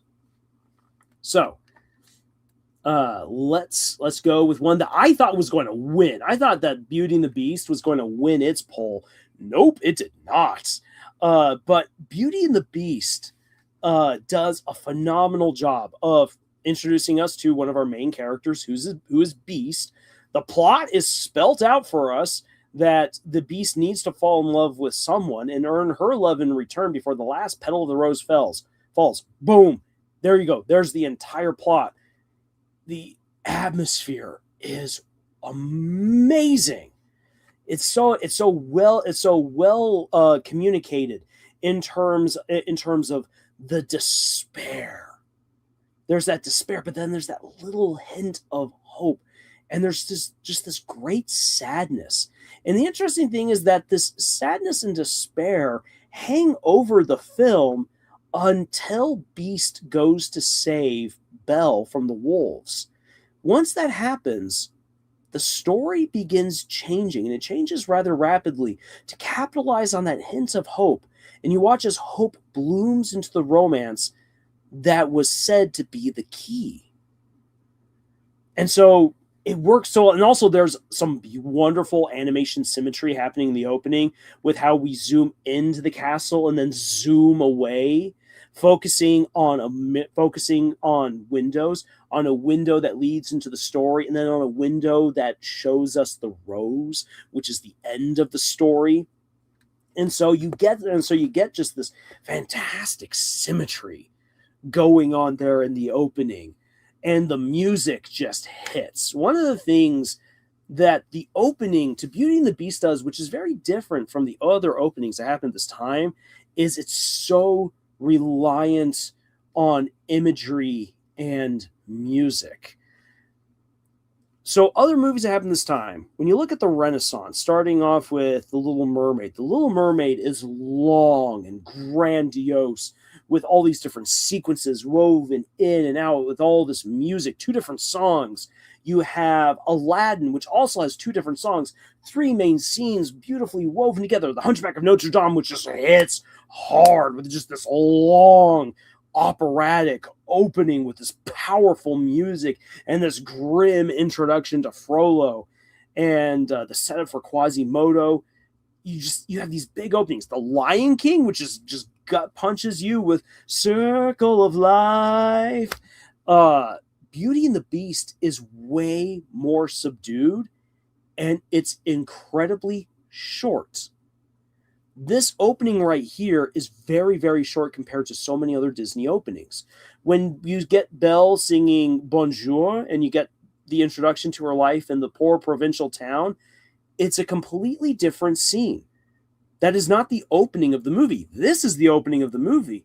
That's just the next scene of the movie. It's our introduction to Belle. And so this scene right here, with the stained glass windows and everything, this is all to set up the big, heavy meat of the story, to already give us our introduction to Beast and let us know why so much of the movie is going to feel gloomy and depressing until hope can be had when Beast does something selfless. And Belle recognizes that, and together the 2 of them hit their own individual dominoes, which begin the chain effect of change. So that's one of the reasons why this is honestly personally my favorite opening of any Disney movie. However, it's not the best. Even though I love the opening to Beauty and the Beast, it's not the best Disney opening. Now then, am I going to get to the best one tonight? The answer is no, I am not. Now then, another fun one right here is The Sword in the Stone. This is an interesting one because you actually have kind of 3 different sequences blended together rather rapidly. You have the opening of the book, which has the whole song. It's a song about it seemed like the land would be torn by war. And then you get to the people trying to pull the sword can't get pulled, and then we get our introduction to Merlin. And it's this really rapidly rolling way going into the story.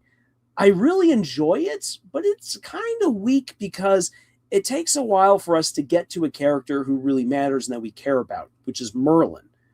And Merlin being one of the 3 main characters, of course, is very important. So it's good that we get to him. The feelings, though, the atmosphere is also not very well conveyed, in my personal opinion, because once we get to Merlin and to Arthur, it definitely feels like a very different story until the end, and then it circles back around to the grandeur and ominous and glorious feelings that are presented to us in the very beginning. And so, while I enjoy the opening to The Sword in the Stone, I will admit it kind of feels a little bit all over the place. Oh boy, this has already been broken down. No, Beauty and the Beast is not about Stockholm Syndrome. And if you want an excellent breakdown, go watch Cinema Therapy. Cinema Therapy can explain it way better than I can. They take that theory out back and they shoot it dead. The Sword in the Stone is a very kind of hangout movie, like a party movie that you don't pay much attention to. Fire Fun Times, that is a perfect description for The Sword in the Stone. As a kid, I loved The Sword in the Stone. As an adult, yeah, it's like a party movie. It's just playing on in the background. Now then, last one. Let's see here. Last 2 on the list. So we've got Sleeping Beauty. Again, I am shocked that this one did not win its poll, because its opening has Maleficent in it. I mean, kind of thinking back to the Black Cauldron, we get introduced to one of the best villains in the Disney lineup. And her introduction is just amazing. It's so dang good. So, in terms of what does this one communicate? Like, we get the plot. It's basically spelled out for us with how Maleficent was not invited, and Merryweather was okay. First off, Merryweather and the Queen were very dumb for saying what they did. They should not have said that. Merryweather should not have blurted out, "You weren't wanted." They should have just let Maleficent stand there in awkwardness, and then she would have eventually left. And if the Queen had not said, "Then you're not offended, Your Excellency," she would not have cursed Aurora unless it had been brought up that she wasn't offended. Because she's like, oh, now you wonder? Now you wonder if you've offended me? No, you haven't offended me. And just to show that I don't bear any ill will, I too will bestow a gift on the child. She's going to die at the age of 16 when she pricks her finger on the spindle of a spinning wheel. Ha! I'm the greatest enchantress in the realm. Suck on that. And then leaves. It's just like, no, you shouldn't have done that. Merryweather, keep your mouth shut. Queen, don't ask if she's been offended. That was stupid to do. Anyways, that aside, we get the plot. Aurora's been cursed. The only way to break the curse is that she must receive love's true kiss. Merryweather is able to change the curse, not to death, but to sleep. And so the only way then to break that is to fall in love. Well, isn't that great? Because she is betrothed to Prince Philip. And the great thing is that we actually get an introduction to the entirety of the important cast. King Stephen and, what's the other king? King Rupert? I can't remember the other king's name. You get the two kings. You get introduced to the three fairies. We don't get to see Aurora, but she's there in the scene because she's just a baby. And we get introduced to Prince Philip. We get Maleficent. So we have all the main characters that we need to worry about here in this opening. And it's great because it sets everything up to Prince Hubert. Thank you, King Hubert. Yes, thank you, Darkest Daydreams. King Hubert. Not Rupert, but Hubert. So we got Kings Hubert, Stephen, we got the three fairies, we got Aurora, we got Prince Philip, and we got Maleficent. We have all of our main cast necessary. So all of the main characters have been introduced. Don't really need to worry about anyone else. Everything else is window dressing and fun. And we have the plot of the movie, and we have the feelings. Like, it's communicated to us. It's sung to us. For true love conquers all. We got it. We are supposed to have the feelings of hope and of romance, but Maleficent is such a fantastic presence on screen that she very easily communicates to us the sense of horror and of fear, that you have this enchantress who's just so powerful. How are you going to beat that? Well, with true love. And that's how the rest of the movie plays out. It's done so well. I would argue personally that of the movies that Walt Disney himself participated in making, and he participated to varying degrees. Like, it's kind of hard to know just how deeply he was involved in some movies because he was absolutely obsessed with Disneyland and later Disney World. Once he had enough money to start making those dreams a reality, that was where most of his attention went. It wasn't into movie making, though he still really loved it. But as far as animated movies go, I would argue that Sleeping Beauty is, of the Walt Disney generation, the best movie. And the best animated movie. Maybe arguably the best movie that Walt Disney helped to make would be Mary Poppins. That would be a very interesting discussion to have. But Sleeping Beauty is easily one of the best Disney movies ever made and is arguably the best movie made under Walt Disney as leader of the Disney company. Then Fire Fun says, I feel like you don't even need to debunk that Beauty and the Beast theory. That's just self-evident with the progression of the story. It's like they skipped the 30 minutes of the same movie. Yeah, but other representations of Beauty and the Beast do tend to go a little bit Stockholm-y. The three fairies are a big highlight of the movie. Oh, they absolutely are. Sleeping Beauty is one of the most beautiful Disney movies out there sometimes, especially with the song Once Upon a Dream. Oh, I love the song Once Upon a Dream. I also love picking up my cats and singing Once Upon a Dream to them and changing up the words. They don't like it, but I do. Oh my God, that kid looked way too old for the princess at the beginning. Well, welcome to the Middle Ages. At least Prince Philip is not over 10 years old and not 20 or more years old, which would usually have been the case. Oh my gosh. So, yes, a little awkward. It is kind of robbing the cradle, but it's not the worst that could have happened in medieval society. They even kind of call it out at one point. This is the 13th century. Let's get with the times, Dad. I love that part of the movie. Yeah, let's get with the times. We're in the 13th century. 1200s, man. 1200s.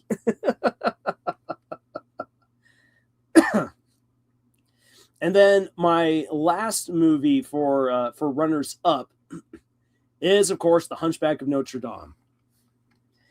So again, thinking in terms of what does it communicate about the plot, introduction of main characters, and the atmosphere, The Hunchback of Notre Dame is a powerful, gut-punching way to tell us a lot about what to expect within the movie. In terms of the plot, Clopin, who narrates everything, he's the Sinti Ruma guy who's at the beginning of the movie, inviting the kids to come listen to the story of the Hunchback. Clopin tells us very clearly what to expect. That this is a story that asks you the question: who is the monster and who is the man between Frollo and Quasimodo, and what makes a monster and what makes a man.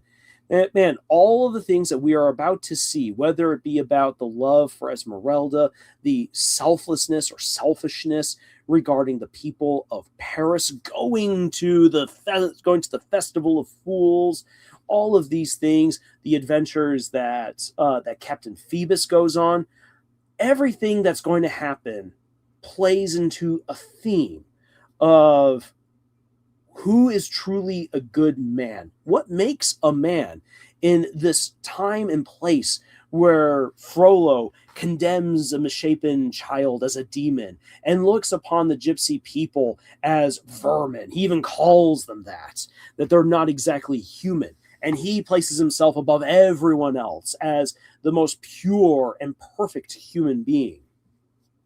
And so this movie is going to show us how Quasimodo is the better man and how Frollo is the monster. And that is where we're going to go. Granted, it doesn't tell us much more beyond that, but that's a good, solid starting point. Now, we have our introduction to Frollo, who is the main antagonist. We haven't yet met Quasimodo. We're just tangentially introduced to him because we hear him and we see the swaddling bundle of baby clothes that he's in. So we haven't yet gotten a chance to meet him. We meet him in the next scene. And we then get to see this kind-hearted guy.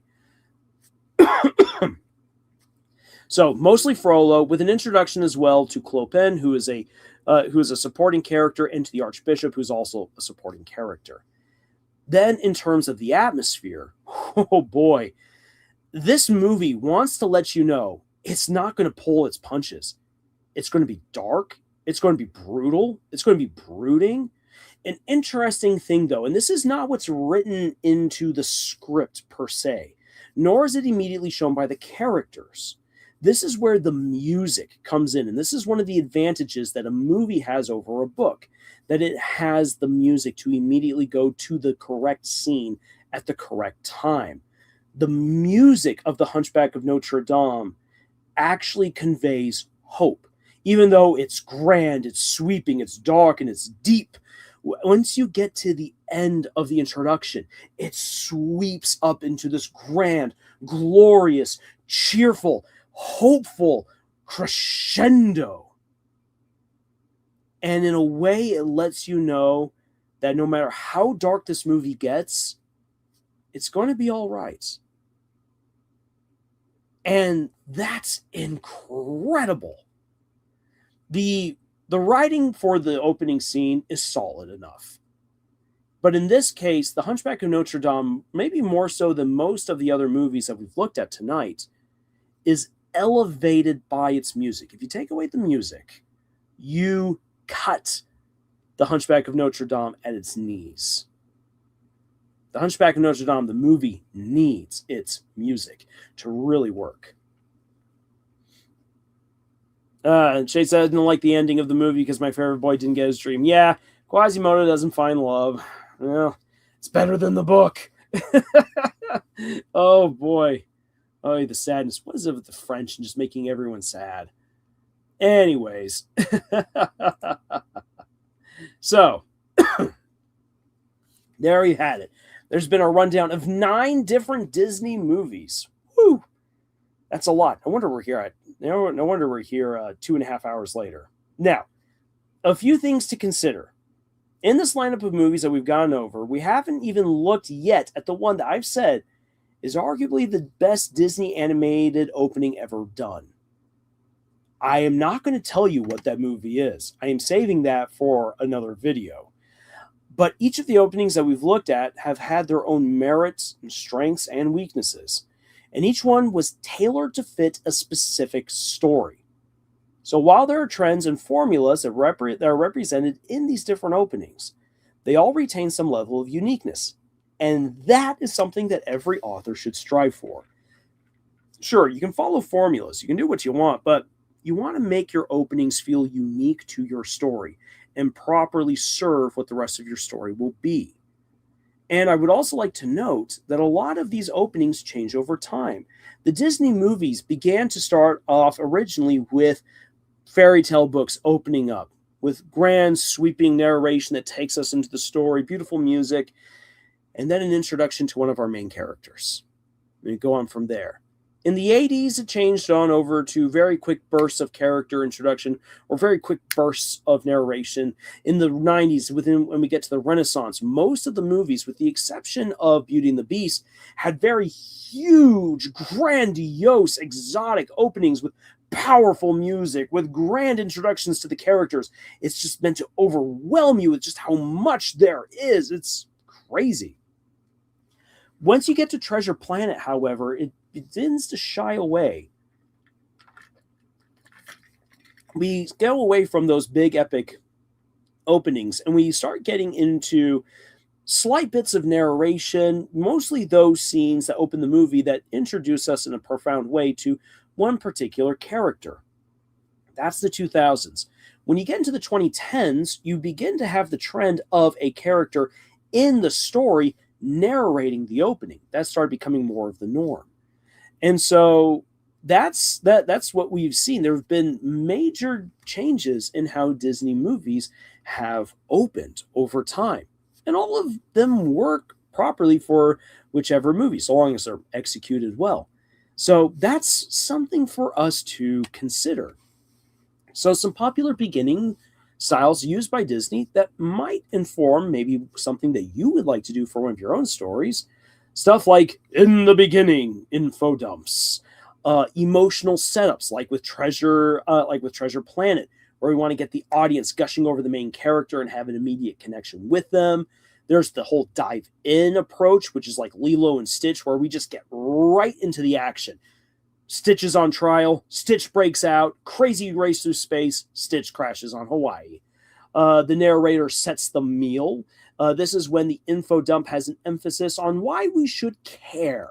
That would be, for instance, something like the introduction to Tangled.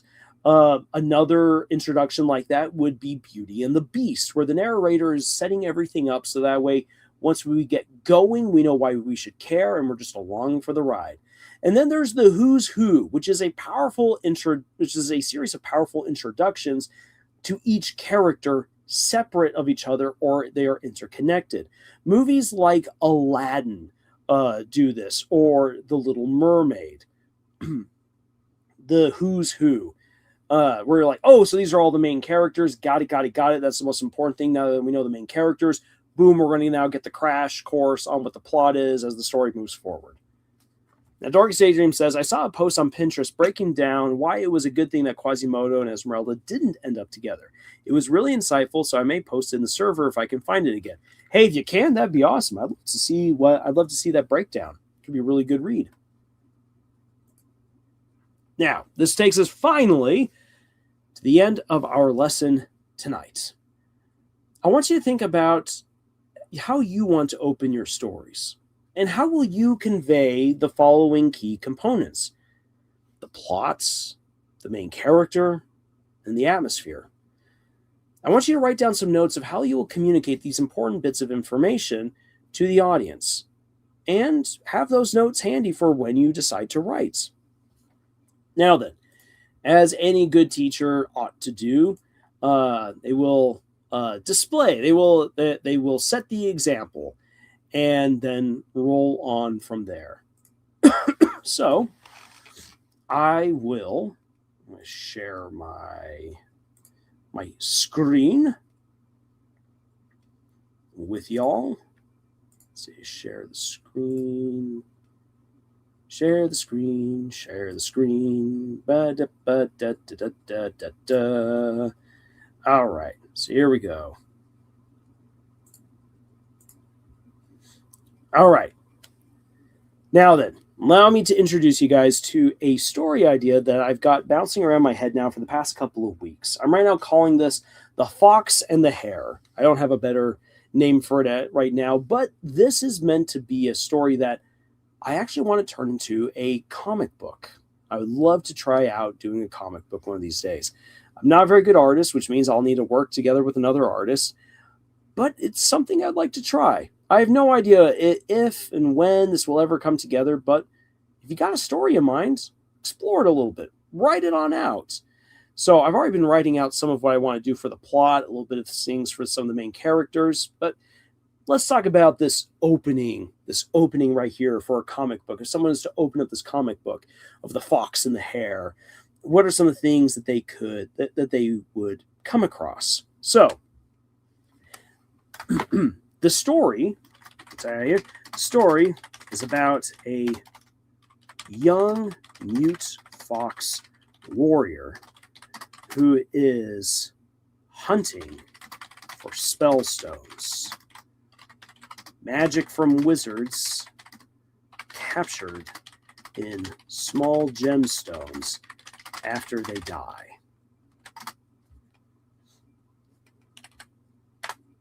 So, that right there is, there you have my little quick introduction to our fox warrior who's hunting for spell stones. His purpose is to collect enough power so he can get revenge on the roaring mouse who enslaved his family. So, all right, we've got a little bit here of the plot. The hare is a young slave who is freed by the fox and joins him on his quest for revenge, and along the way tries to find his siblings who are fighting in a large war. So, this is, there you have it. This is just in the absolute briefest, my story. Now then, for my introduction, I thought about this. I actually thought about this over the last couple of weeks. How would I wish to introduce my characters? Where would I like to begin? My original thought was to actually start with the hare. I was like, no, I'm going to start with the fox.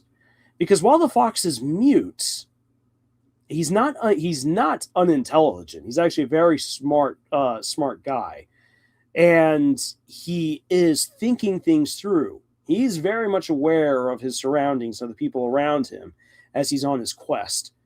And so I thought it would be neat to have a story that is narrated by a character who is mute. And so I'm like, okay, then. I want the story to begin with dialogue boxes that are from the fox. But the reader doesn't know at first that it is the fox speaking. So that's one of the things I want with this. So dialogue that comes from the fox, and it's not until later on when the hare meets the fox and you begin to see how the fox thinks while interacting with the hare, that you're like, oh, now I get it. Okay, so the one speaking at the beginning was the fox. Got you now. But what I want to then do is that I want to have a series of panels that reveal moments in the fox's adventures pre-meeting the hare. So maybe have like 2 pages. Like as you open it on up, you got 2 pages, one on the left, one on the right. Boom! That gives you the very brief rundown of this is the world. So we get to see the fox wandering down a highway, climbing a mountain, weathering a storm. And because this is a more mature story, we will have him walking through a fresh battlefield, picking up a bloody spell stone, and also have an image of him after relations.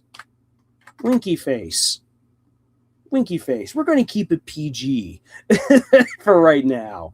Before we really get dark. You'll have relations because it's a more mature story. But other panels I want to have.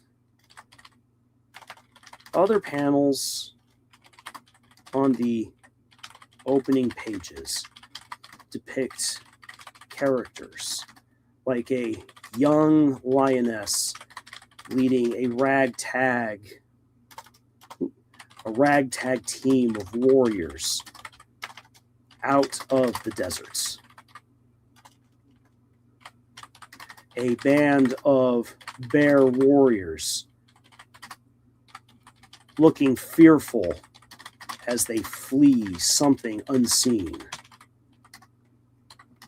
A jaguar who is draped in leather straps and necklaces of spell stones.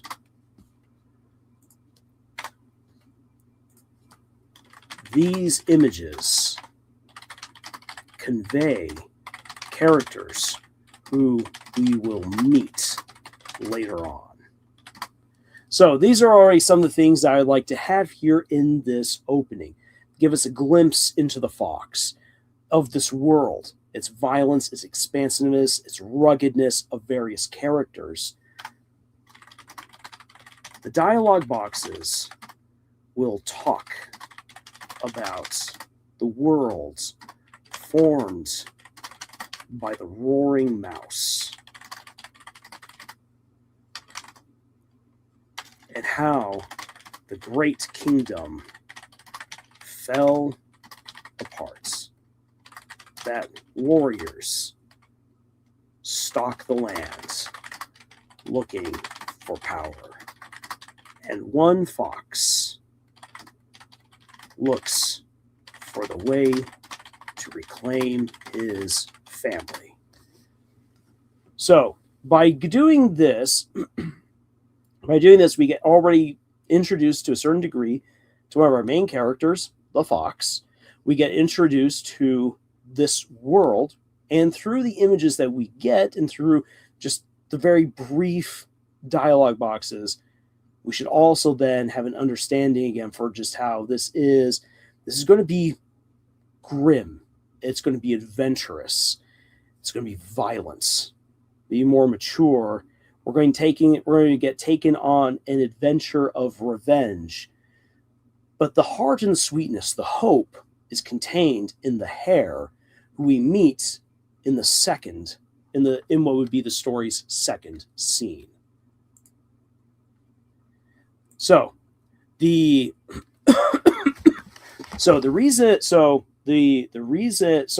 and my reasoning here for this particular challenge, let me pop back over here, is that I want you guys to think about that as well. Like, okay, this is my story. This is what I'm saying. Like, this is what I want to convey. These are my characters. All right, then. And just have out some notes, just like what I typed up right there. As you might have seen, wasn't necessarily anything super concrete, but now it's guiding, because I haven't even begun really writing the story. This story is very much still in its inception stage, but it's like, okay, this is what I might want to do. This is something that I might want to try to explore. Got it. Okay. And now I know some stuff I want to roll with. Say, you can have more extensive, more deep notes if you wish, or you can be just as vague as I am to give yourself that room to wriggle around, to evolve, to grow as you need for your story. Because then it's your story. You do what you got to do for it. Good teachers do not give homework. Secondly, there's a good opening. No, good teachers do give homework. I have seen what the world is like when kids don't get homework. And yeah, people definitely need homework in school. That is something that, looking back on now, I realize that's really a must. Don't fight the roaring mouse without the cheddar mantle. I got to get that cheddar mantle for the fox. Lars, member, you need to still read the attention immediate member. That makes it more exciting, more furry for furry fans. Okay, not exactly sure what you mean by that, but try this tutorial from Batting Studios. They might be helpful. It's about how writers can work with artists.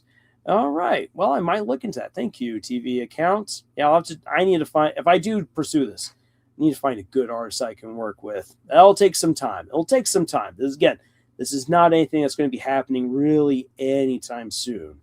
But it's something that's come to my mind, and I'm like, I might want to really try this out. Now, Dark Station says, all I can think of when I imagine the Fox Warrior is Kitsunox from Nexomon. I gotta look that up, because unfortunately that's not saying anything to me. Kitsunox. Oh, okay. I see where you're coming from. All right. Now then, what type of art do you want for the story? This is the most important thing. Well, I mean, the most important thing is the story itself. The art, though, should absolutely complement the story. Though the thing is this: if you make it comic book style, everyone looks to the art first. The story then comes second in that case, which I must humble myself in that regard. What I'm looking for is I'm looking for something that is halfway between Secret of Nim and halfway between Disney's Robin Hood. Where, like, I want it to be I want it to be something that has both a gritty, real feel to it, but is obviously still a cartoon. And we'll just have to see. Like, there's also, like, when I think of the Fox and a lot of his moments, I also kind of like see like a more chibi version of him, just because there is a little bit of a goofy side to him. Even though he's a character who's driven by revenge, there's a lot more to him than just a character who's out to go murdering wizards. And that's kind of the fun. That's what's made me think a lot about the stories as I've been thinking about it. But yeah, that's something that I'm going to have to just explore further. Everything says, I'm currently working on the Sumo no Evil Fic, and we'll be posting it next week. Do you want me to link it under here for you to check out? I'm Omega. I don't say you can try sharing it in the comments on this video. You can also go share it on our Discord. the link. And then Firefun says, I feel like both Knights of Guinevere and the Gaslight District will get more popular as they go along, maybe expecting a bit lower than Murder Drones, maybe at the same-ish level, but not immediately, and never on the Amazing Digital Circus levels. Oh no, they're never going to reach the Amazing Digital Circus level. And the sad thing for Knights of Guinevere is that it has not been greenlit. It's not been greenlit yet because it hasn't yet made back its money. Luke and Kevin really do want to make the entire series, and I think they will.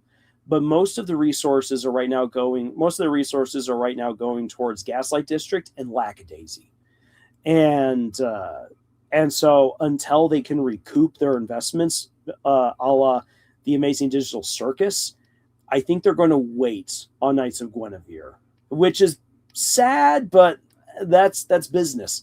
Because if they don't have the money, it would only cause the show to suffer the further it went along. And Glitch has shown us that they try to improve as the series progresses. So I think that's really what they're aiming for, is that to know that they can have all their ducks in a row before green lighting it.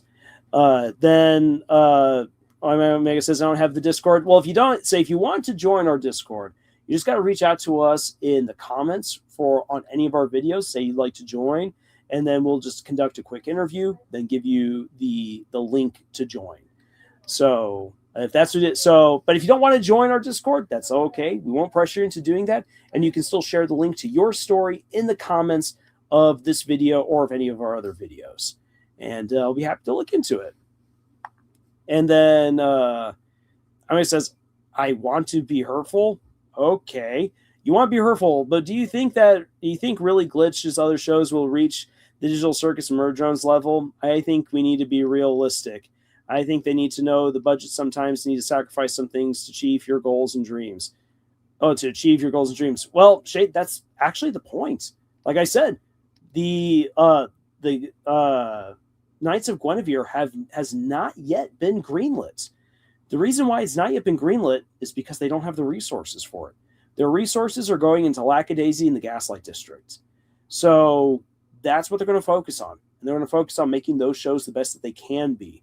Once they have the funding to make Knights of Guinevere the show that they know it can be, that's when they'll aim for it. But they need to make sure also that there's enough fan demand there. And sadly, it looks like the fan demand for Knights of Guinevere has not been there. That's why they have not yet greenlit it. So that's what's going on. So what we're seeing right there is we're actually seeing Glitch make the hard choices, because if they just try to do everything all at once, they don't have the manpower nor the funding to make it all work. And as TV Account, I agree with TV Account. I think we need to wait a little longer and see if they can make back their money. They'll definitely make back their money. The Amazing Digital Circus is just a freaking money-making machine. But if my numbers are correct for how the Lackadaisy deal went down, that means that Glitch put down $2 million to help make that happen, to help get Lackadaisy to be fully funded and made. That's a lot of money, even for Glitch. I know Glitch makes a lot of money, but even for them, that's a lot of money. And so to make sure that they don't go under, they need to make sure that they have the funds on hand to make a show like Knights of Guinevere happen. Since they've put down so much money to make Lackadaisy happen, that means that whatever money they still have left over needs to go to Gaslight District, since that is the show that they're contractually obligated to make happen. Then ISO says, I finally readjusted my writing schedule. Work seriously messed me up. My new schedule is to write on my days off. That's weekends, Wednesday and Thursday. That's 4 days a week that I write. Hey, that's awesome. And I actually want to get, I'll share my own writing plans with you here in just a moment, because trust me, I feel that 2025 really kicked my butt in a lot of ways. And I was surprised I was even able to get as much done as I did, because a lot of my motivation got sucked out of me going back to the workforce again. After taking 2 years off to just pursue writing and YouTube, that meant I really had to relearn things, especially when it came to using my time well. But I'm feeling way more confident now for 2026. I'm feeling like 2026 will be a return to form for me, as long as I don't burn myself out, and that's part of my plan, how to avoid the burnout, which I'll show you guys in just a moment. Did you check the new SpongeBob movie? I have not, Tyler Goodman. I'll be honest. I'm not very interested in the new SpongeBob movie, just because I feel like the SpongeBob heyday is already long gone. Like, for me, SpongeBob's heyday was back when I was an older teen. And then I had friends who were really into SpongeBob when I was in grad school, but I never really got into it. That's when I got into Ruby and rediscovered some really great anime. And so, yeah, SpongeBob for me is way back in the distant past. So I don't know if I'll go see it, but I know it's out. Episode 5 of The Amazing Digital Circus, I think, at 50 million in 3 weeks, and episode 7 has been 3 weeks and it's like 45 million, I think. Yeah, somewhere around there. I think the last episode will get a ton of views, but obviously it's going down. Well, yeah, and certain episodes do really well and some don't. Like, for instance, the fast food episode, Fast Food Masquerade, did better than episode 3. So for whatever reason, people just love Fast Food Masquerade a lot and watch that one a ton. And the pilot still keeps on picking up millions of views, which means that it continues to make thousands of dollars. So, yeah. When we do the math for like 55 million views, most likely at $4,000 made per million views, what you're looking at right there is $180,000 easy. They most likely put somewhere in the ballpark range of around $200,000 to $300,000 into that episode, maybe even a little bit more. And so that means that they have to definitely rely on the funding that comes in from merch sales in order to cover the rest of those costs. The Amazing Digital Circus pulls in a lot of merch, and so does Murder Drones. Murder Drones still continues to pull in a lot of money with merch. So The Amazing Digital Circus has funded itself. It's going to be going over well. Once the series has come to an end, basically whatever they make on the back end is gravy that they can then start putting towards stuff like Knights of Guinevere to get Knights of Guinevere on its feet. That's what I think is going to be their strategy. Unless, again, fan demand finally picks up just enough to justify it. Because if it doesn't, there's no way that they can justify the show, unfortunately. TV account says there was also a short time that when the green light announcement could be over under 103 days. I remember when I said, it's like, if they don't get greenlit by the end of October, you're looking at November, and if not at November, that means that there's not enough demand. We're now in January. Demand just unfortunately wasn't there. And when I look back at the view count, it hasn't been growing, which is not good for their show. Again, I know that they want to make it. They're going to do everything that they can in their power to make it happen. It just means that it's going to take longer for the people who really want Knights of Guinevere to happen. It's just going to take some time. Do that. 2026 is going to be my year, man. Oh yeah. No, it's going to be our year. It's going to be our year. Actually, let me quickly share with you guys what I'm intending to do this year. Oh my gosh, I am insane for this. I really am. So to publish this year. This year I'm going to publish The Tower of Seers, which is book number 4 in The Legend of the Ten Lords. And also The Cudgel in the Sack. These are the 2 that I am most definitely going to publish this year. But I also really want to try to publish Tumble Teller number 2. Is a maybe to publish. If I want to get this one published, I have to get it done within the next couple of months and into the hands of my beta readers and my trusted editor in order to get it ready for a late fall publishing. Otherwise, it's not going to happen. But I am going to shoot for it because I really, really want to get that book on out there.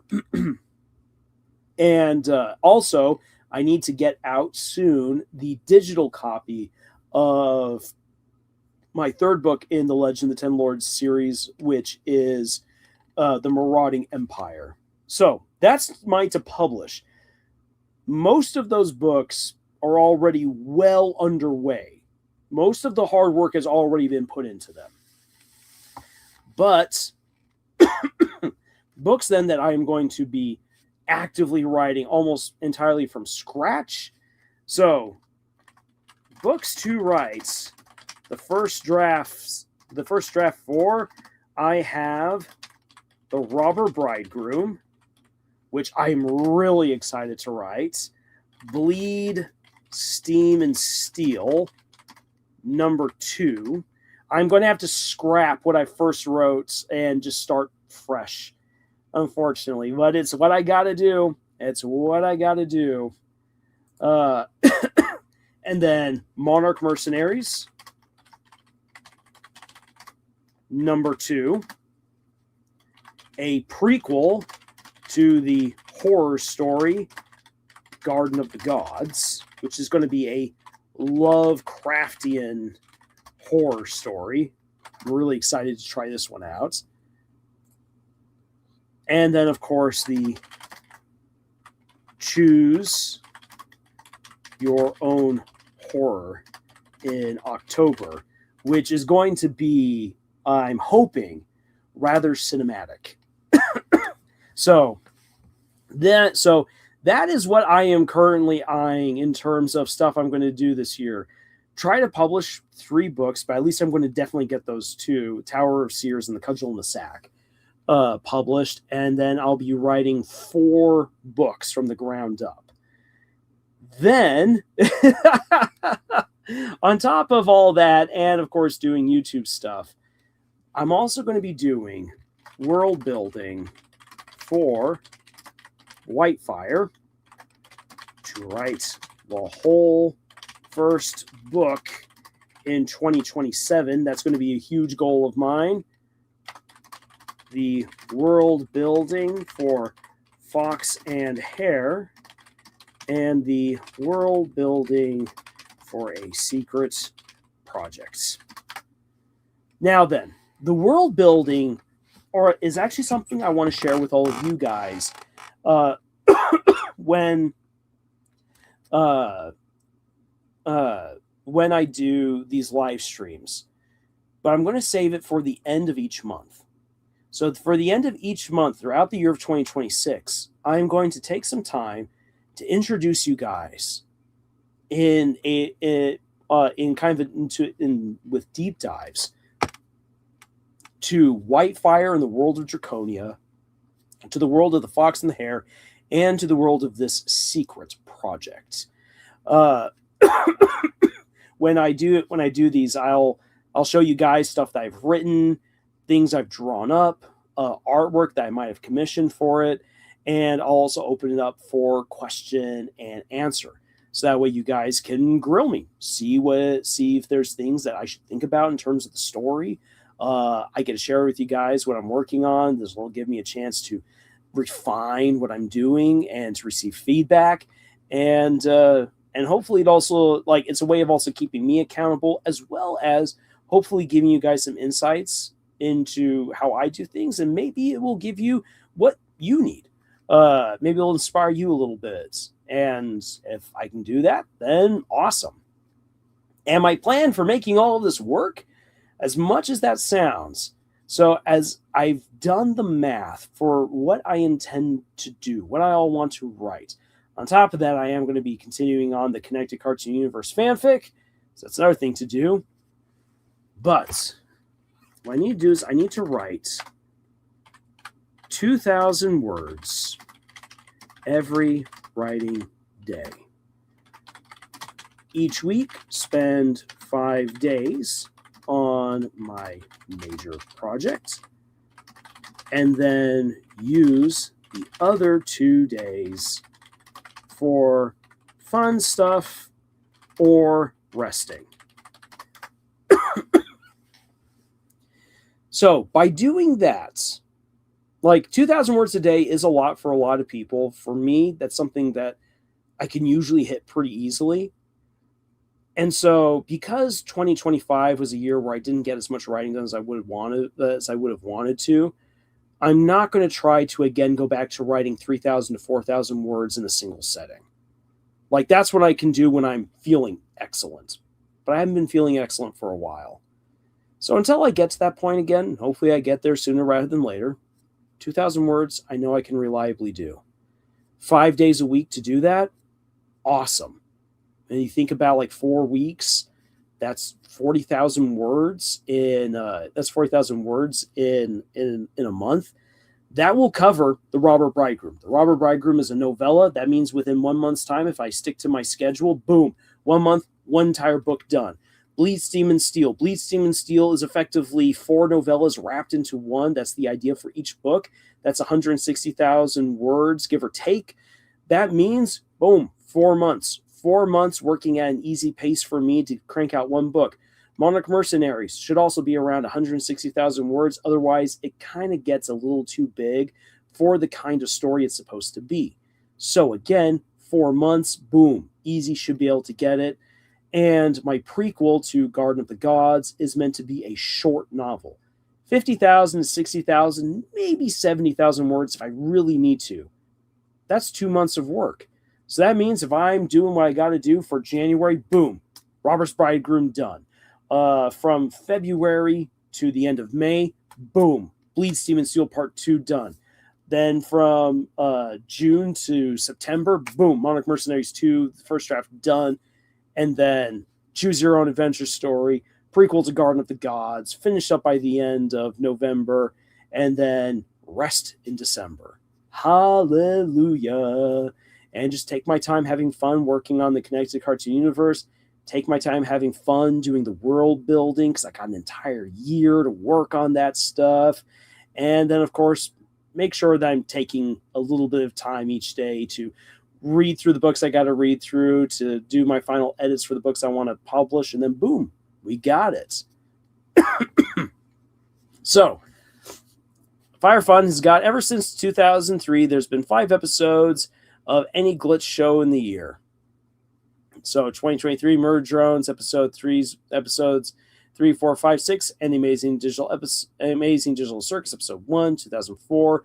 Murder Drones episode 7, Amazing Digital Circus episode 2, Murder Drones episode 8, Digital Circus episode 3 and 4. And then 2005, we have the Gaslight District with its pilot, the Amazing Digital Circus episodes 5, 6, and Knights of Guinevere episode 1 with episode 7 of the Amazing Digital Circus right at the end of the year. Yeah, you know what? When you think about all of the effort that goes into making shows of that quality, being able to pump out 5 episodes of any given show within a year is actually really, really good. Hollywood wishes that they could work at that level. Honestly. Alrighty. So, a couple of things then to round out the night. So at the beginning of the live stream, I said that I also, like, amongst all these things that I want to do as far as my own stories go, I want to try to grow this channel. The thing is that YouTube, and so many other YouTubers have pointed this out, like, this isn't anything new, but YouTube, the platform, just isn't being very supportive of its creators. I mean, on the best days, they just take advantage of most creators. At the worst days, you end up kind of like me today, where you're just like, you watch as the subscriber count is falling on the channel, and you're like, but why though? And you can't find any of the videos that are causing subscribers to just suddenly vanish. They just are. And then suddenly subs like reappear, like you get a huge burst, and then they all vanish again. They all get taken away from you. And you're like, what's going on? Is YouTube messing around with the subs, or are people just leaving and then others are subbing and then just leaving again? Like, don't really know. Now then, I am not going to beat myself up over a subscriber count, but I do want to see the channel grow. And I think it would be fun to have like kind of like little like mile marker celebrations to go along with that, do some cool things, have some cool videos. And so I like to try to see, I know this is a massive stretch. We probably wouldn't reach it, but it'd be awesome if we could somehow reach 20,000 subscribers by the end of the year. The reason for that is, I mean, for one thing, I would love to get a little silver YouTube button, but the reason for that is because when all of us thought about making Camille's Harem, back when it was just storyboard, back when it was a podcast and not a YouTube channel, we said that we wanted to share our experiences as writers with other people who are aspiring to do what we were doing, because we wanted people to know that they weren't alone. We wanted people to learn from our experiences, both the good and the bad. We wanted to be able to have fun, to talk about whatever stories we wanted. We wanted to have a space where people could feel included, in the sense that we're all writers. We're all going through this journey together, which is why we say it's a journey that's more fun with friends. And when you're just a small channel that YouTube grinds into the ground, it's hard to share that dream. And it's a dream that I really do believe in, especially because looking at how the storytelling industry is evolving right now and is being forced to change by so many things that have been going on, I really do believe that now more so than ever before, that the world needs our stories. And you need your stories. Your stories also need you. It's a relationship that only flowers if we encourage other people to make their stories and make them the best that they can be. And if they want to share them, find the courage to do so, have the means to do so, have the knowledge of how to do so. Because the world really does need a lot of good stories. We've seen quality in storytelling really dip down, but people are hungry for good stories and want to be able to bring that to them. I can't do it all, and I don't want to do it all. That's way too much. But with other people who also want to tell stories, if I can encourage them, if I can help them, that would already be just an absolutely amazing victory. And so in order to do that, the channel does need to grow. That is how I help myself and my friends achieve that dream. And so that's what I'm aiming for. And we'll see how we go. We'll see how we do. Because it's going to be hard. Because again, YouTube just unsubscribes people. Like the moment that I see the subscriber count start going up, it then immediately numbers start going down. I'm like, oh boy. So we'll see. We'll see how indie creator pluck goes fares against the algorithm. But it helps when other people are willing to share out our videos, invite other people to come along to participate in live streams and polls and all that stuff. It really helps out. Shade says, let's listen to the advice. Turn the live stream stupid. You said cut a couple parts and both of them as videos, and now you have a lot more videos. Yeah, but that's lazy. That's lazy. And that's a dumb way to go. I've always felt cheated by other channels that do that, because they're not, all that they're doing then is whatever effort is necessary to show up for the live stream, blah blah blah blah blah, and not even they hire someone else to do the cutting and then the uploading, and it's just really low effort. And I like to be there to do the effort. I enjoy getting my hands dirty with this work, even though it's at a keyboard. I says I've been subscribed ever since the Merge Drones era. Oh, And what a fantastic era that was. It really was. Now, I think you must take a niche. Nobody took what I mean about that many. Our favorite story, not that people make a magic system, real world builder reviewer for YouTube, and a good writer just post video, like work smarter, not harder. Well, it's a matter of, say, it's interestingly, you can work smarter and you won't be rewarded for it. Interestingly enough, like a lot of the videos that YouTube is like, oh, these will do really well for you. Yeah, not really. Dark Station says, I've been subbed since the first Cruzy video. Oh, really? You've been around that long, Darkest Daydreams? That's awesome. Thank you. Yeah, I mean, I'm just still going to keep on making what I enjoy making, but I'm going to see what we can do to try to get ourselves out there more. And with the help of other people, we can make it happen. Now then, let's round out then with a little theory time. So let me quickly grab up some footage here.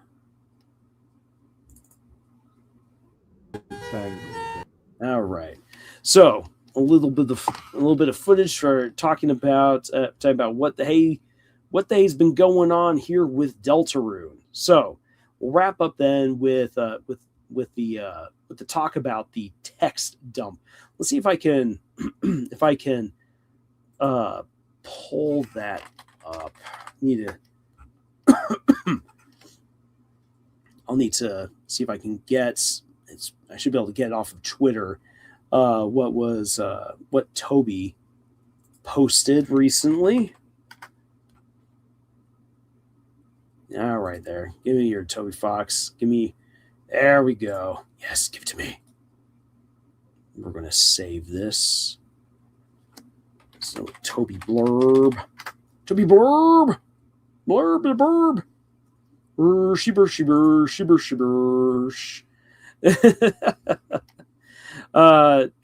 Fire Fun says, to be honest, I think a little bit of crunching is good with maintenance. Like, not too much crunch. Crunch is good. I agree with that. But just enough to where it gets out a bit faster. It's a balance. Also, how do you feel about working on multiple episodes of a show at the same time? Like what the Amazing Digital Circus does sometimes. Well, I mean, that's what you've got to do depending on what you're doing. Now then, if I was just doing YouTube, I would have time for all different kinds of projects and ideas. But I work part-time at the Biosphere, and as I've already shown you guys, I have all these things I wish to write. And so there's a lot going on. On top of that, there's just life. Things that you got to be taking care of at home, family, maybe hanging out with friends from time to time.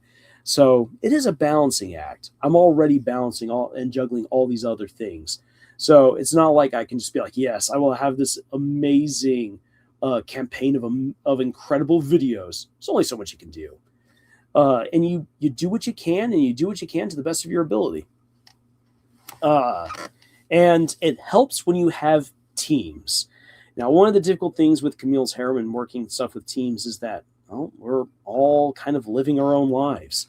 One of the reasons why I couldn't have any other people here with me tonight is because they're living their lives, and a lot of people also got sick.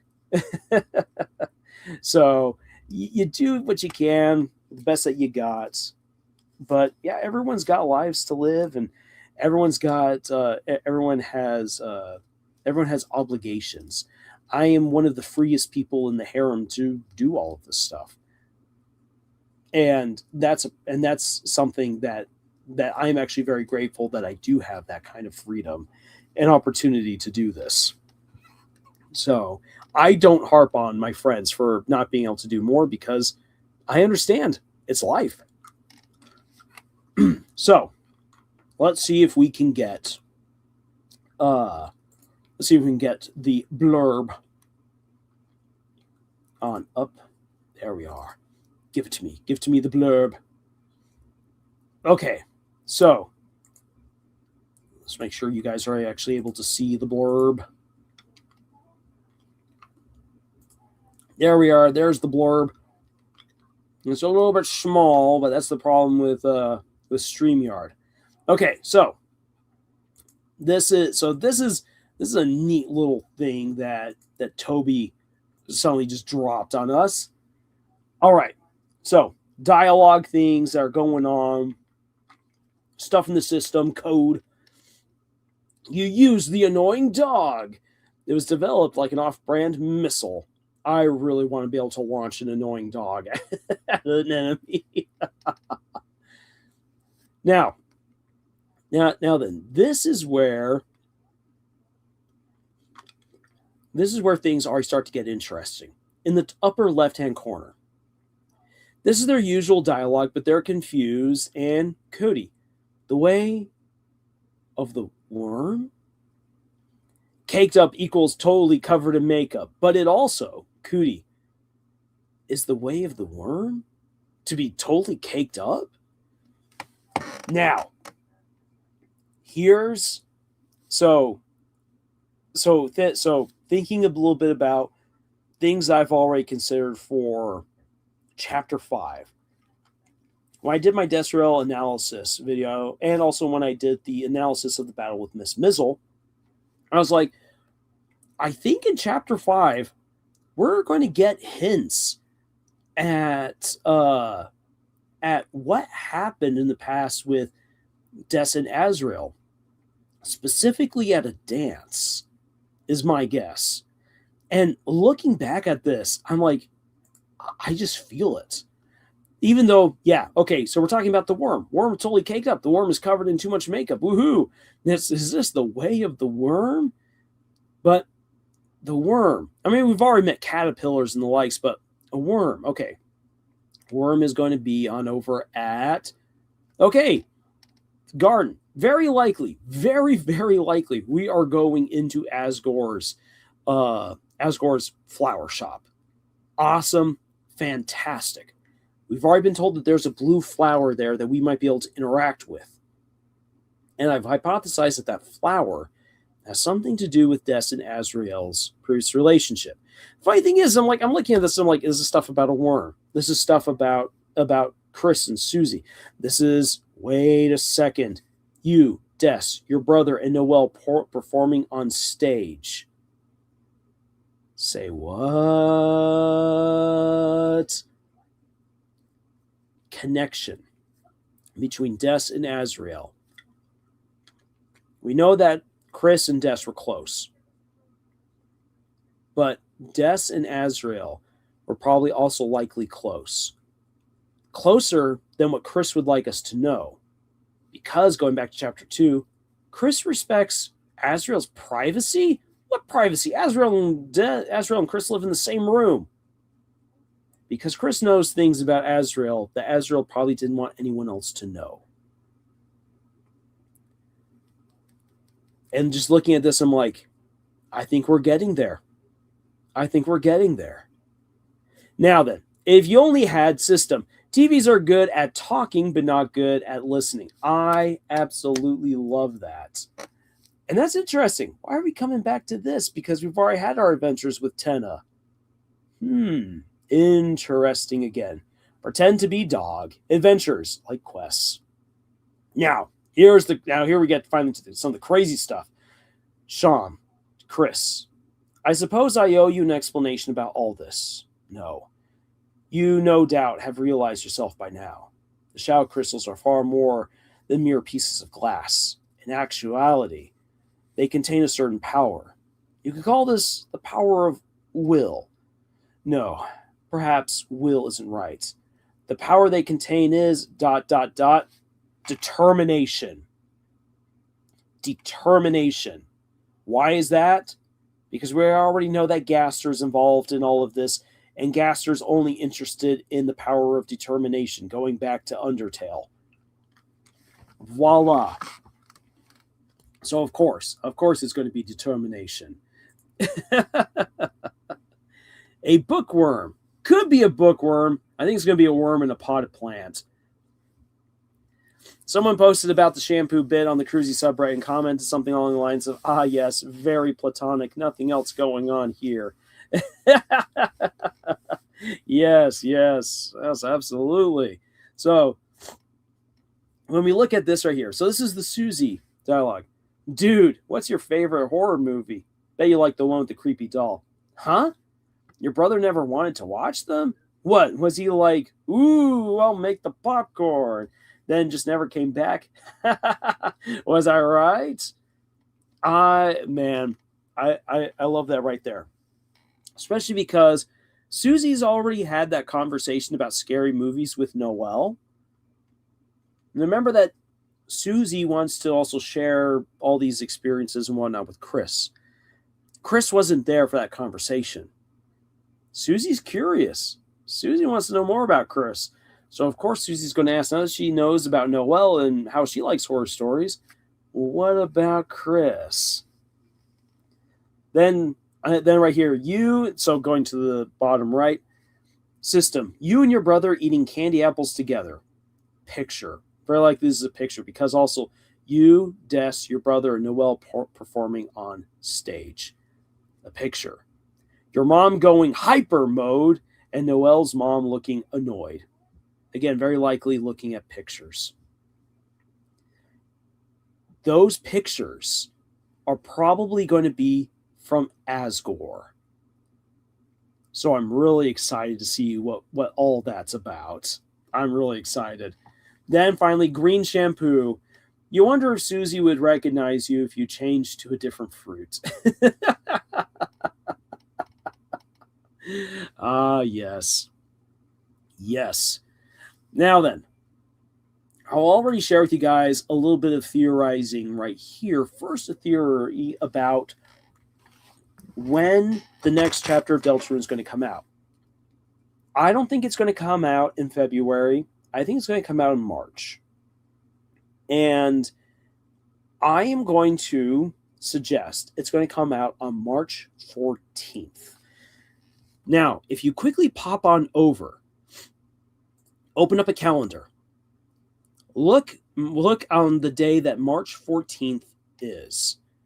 Now, it could be March 14th or it could be March 13th. Either way would be significance. So, Darkest Daydream says, White Day in Japan? Oh, yeah. So, here's what I think. It's either going to get released on Friday the 13th, which then gives you a full weekend, whoop-de-doo, to play, which would be awesome. But here's my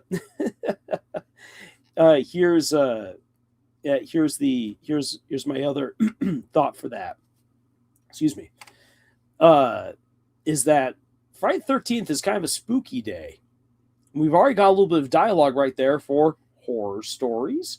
And we know that the story is only getting darker and darker and crazier and spookier the further that we play along Deltarune. It would fit really well. But what would actually fit even better is White Day. And the reason why I say that White Day would fit even better is because what I think we're getting, again, coming back to the whole Destriel and also Chris, Susie, Noelle, the festival, the romance that's coming in Chapter 5. White Day is something different than Valentine's Day. Valentine's Day is when you let people know that you like them. With the chocolates and the cards and flowers, all the fun stuff that goes along with it. It's Valentine's Day. But the White Day tradition over in Japan and Korea and China, the Philippines, is different in that it's the day that people respond to that declaration of affection. Valentine's Day over in Japan, for instance, is a day when the women are supposed to give out their chocolates. Awesome. Now, the woman might be able to show a man that she's very interested in him because she's given off tons of really fantastic chocolates. Yay. White Day, the man responds to that chocolate by returning even more than what he got. Now, why that's significant here is because, again, we've got a budding relationship that we see growing between Azrael and Des. We need some closure on that, especially because thanks to the dialogue with Caddy and Braddy, they thought that they were having a thing with Azzy. But what if we learn that in all of these stories where Caddy and Braddy are like, oh, I went to the party with him, I got his first kiss, I got to spend time with him, and I poured punch down his shirt, and all these things. What if all of that, happened, but we haven't gotten Azrael's side of the story? What if Azrael really didn't give them all that much attention? What if instead his affection went to another girl? In this case, December Holiday. And that would be very much in keeping with White Day. Now, Des and Azrael aside, in these 4 chapters of Deltarune that we've so far had the chance to play through, romance has been a growing part of the story. And we got towards the end of chapter 4 that love will come to the girl.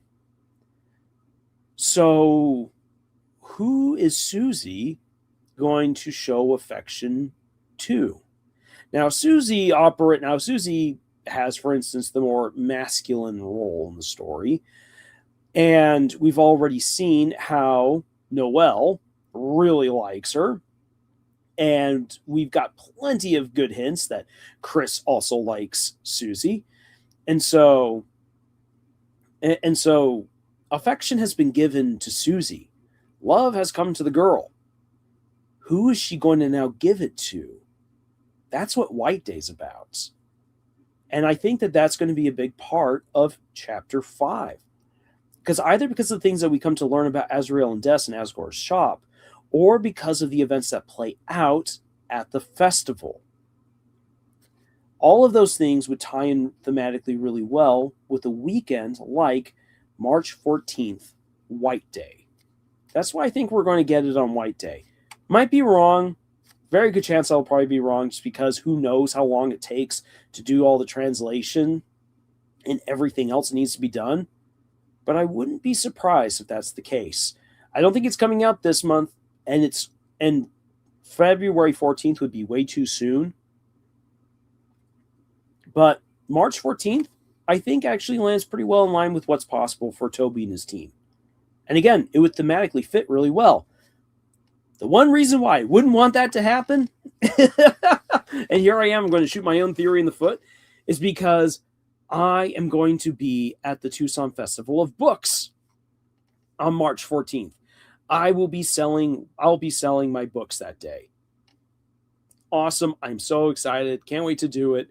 But then that means I have an entire day I will not be playing, and I'll be so behind everyone else. So we'll just have to see. We're just going to have to see what happens. But that's what I'm thinking. Darkest Daydream says, as cool as that would be, Toby already said it won't release for the first half of the year. Okay. Oh, that'd be fun. Now then, Fire Fun says, since the Amazing Digital Circus episode 8 is going to be in March, I think episode 9 is unknown. It makes me think we might actually get 4 episodes this year. Episodes 8 and 9 of the Amazing Digital Circus, Gaslight District, episode 2, but then it'll be close to October. I feel like it just doesn't seem like a lot of room for 5. But I don't know what they're doing or their plans. If we think about if they do 5 episodes within the year, say they could still crank out Knights of Guinevere. Maybe they are working on it behind the scenes and they just haven't said. That's definitely a possibility. Or they might count Lackadaisy in that. Lackadaisy's moving forward. We haven't heard much because legally they actually can't say much. This is one of the things that made the announcement about Glitch Presents so big, because they were finally financially and legally in a place where they could share that information about Glitch Presents. the contracts and everything else involved normally in Hollywood, and they are dealing with Hollywood, stipulate that you cannot announce a project until that project has been properly greenlit and you have all of the participants on board. Olin Rogers is a producer for Lackadaisy, and as a producer who was already hired on before this announcement was even given, almost a year beforehand, means that he has already been behind the scenes speaking with people. This means that that very likely they already have another partner to already work with, or they're currently negotiating with several options to be the partner for Lackadaisy, meaning we're getting very close to the Lackadaisy's release. So we're just going to have to see what happens. But that's what that could be part of their 5 counts. Shade says, I'm scared Chapter 5 will break the fandom apart, and I know this is off topic, but do you consider Jujutsu Kaisen Modulo a good story and a good sequel? I have barely read any of it. I think that it is always dangerous to do a time skip where a lot of characters are supposed to somehow still be interconnected. My reasoning for that is because the author is banking on you to somehow, the author is banking on you to immediately emotionally connect with characters simply because they are somehow related or connected to characters that you already love. And I find that to be cheap and exploitative. I hope that the story has moved away from the amazing info dumps that absolutely swallowed the culling tournament arc. And I'm really hoping that the anime fixes that problem, because that was annoying. Dark Stadium says, I'm still working on my Susie mega theory. I know what I want to discuss, but I don't know where to start. And a lot of it connects to her name, so I may go with that. All right. Say, knowing where to start, especially with theory, can be difficult. My suggestion is start one place, and then if you're like, nope, that doesn't work, then you can confidently scrap that and go somewhere else. It's okay. It's okay to scrap part of a script or part of a theory or part of a story. You don't always have to be stuck and wedded to it. Well then, with all that being said, guys, wow, it is more than 3.5 hours later. My voice is beginning to get tired. So, with all that, I think it's time to start winding down. We've had a chance to talk a little bit of Deltarune, obviously a lot of Disney, starting stories, shared some aspirations for the new year and everything, some of my plans. So I just want to thank you all so much for being here with me tonight. Thank you so much for your interactions and everything. It has been great. It's been a fun and awesome way to kick off the new year. And I'll be seeing you guys all again be seeing you guys all again in a new video soon. Lars, please, next time I need to read it after that. Give me an opinion, because the manga fire. Oh, the manga's on fire? Well, then I definitely need to get reading to it, because if it's on fire, then it won't be gone for long. It won't be here for long. Love being here. Happy New Year. And bye to everyone else. Thank you guys again so much for this. This was awesome. Until the next video, y'all. Tschüss.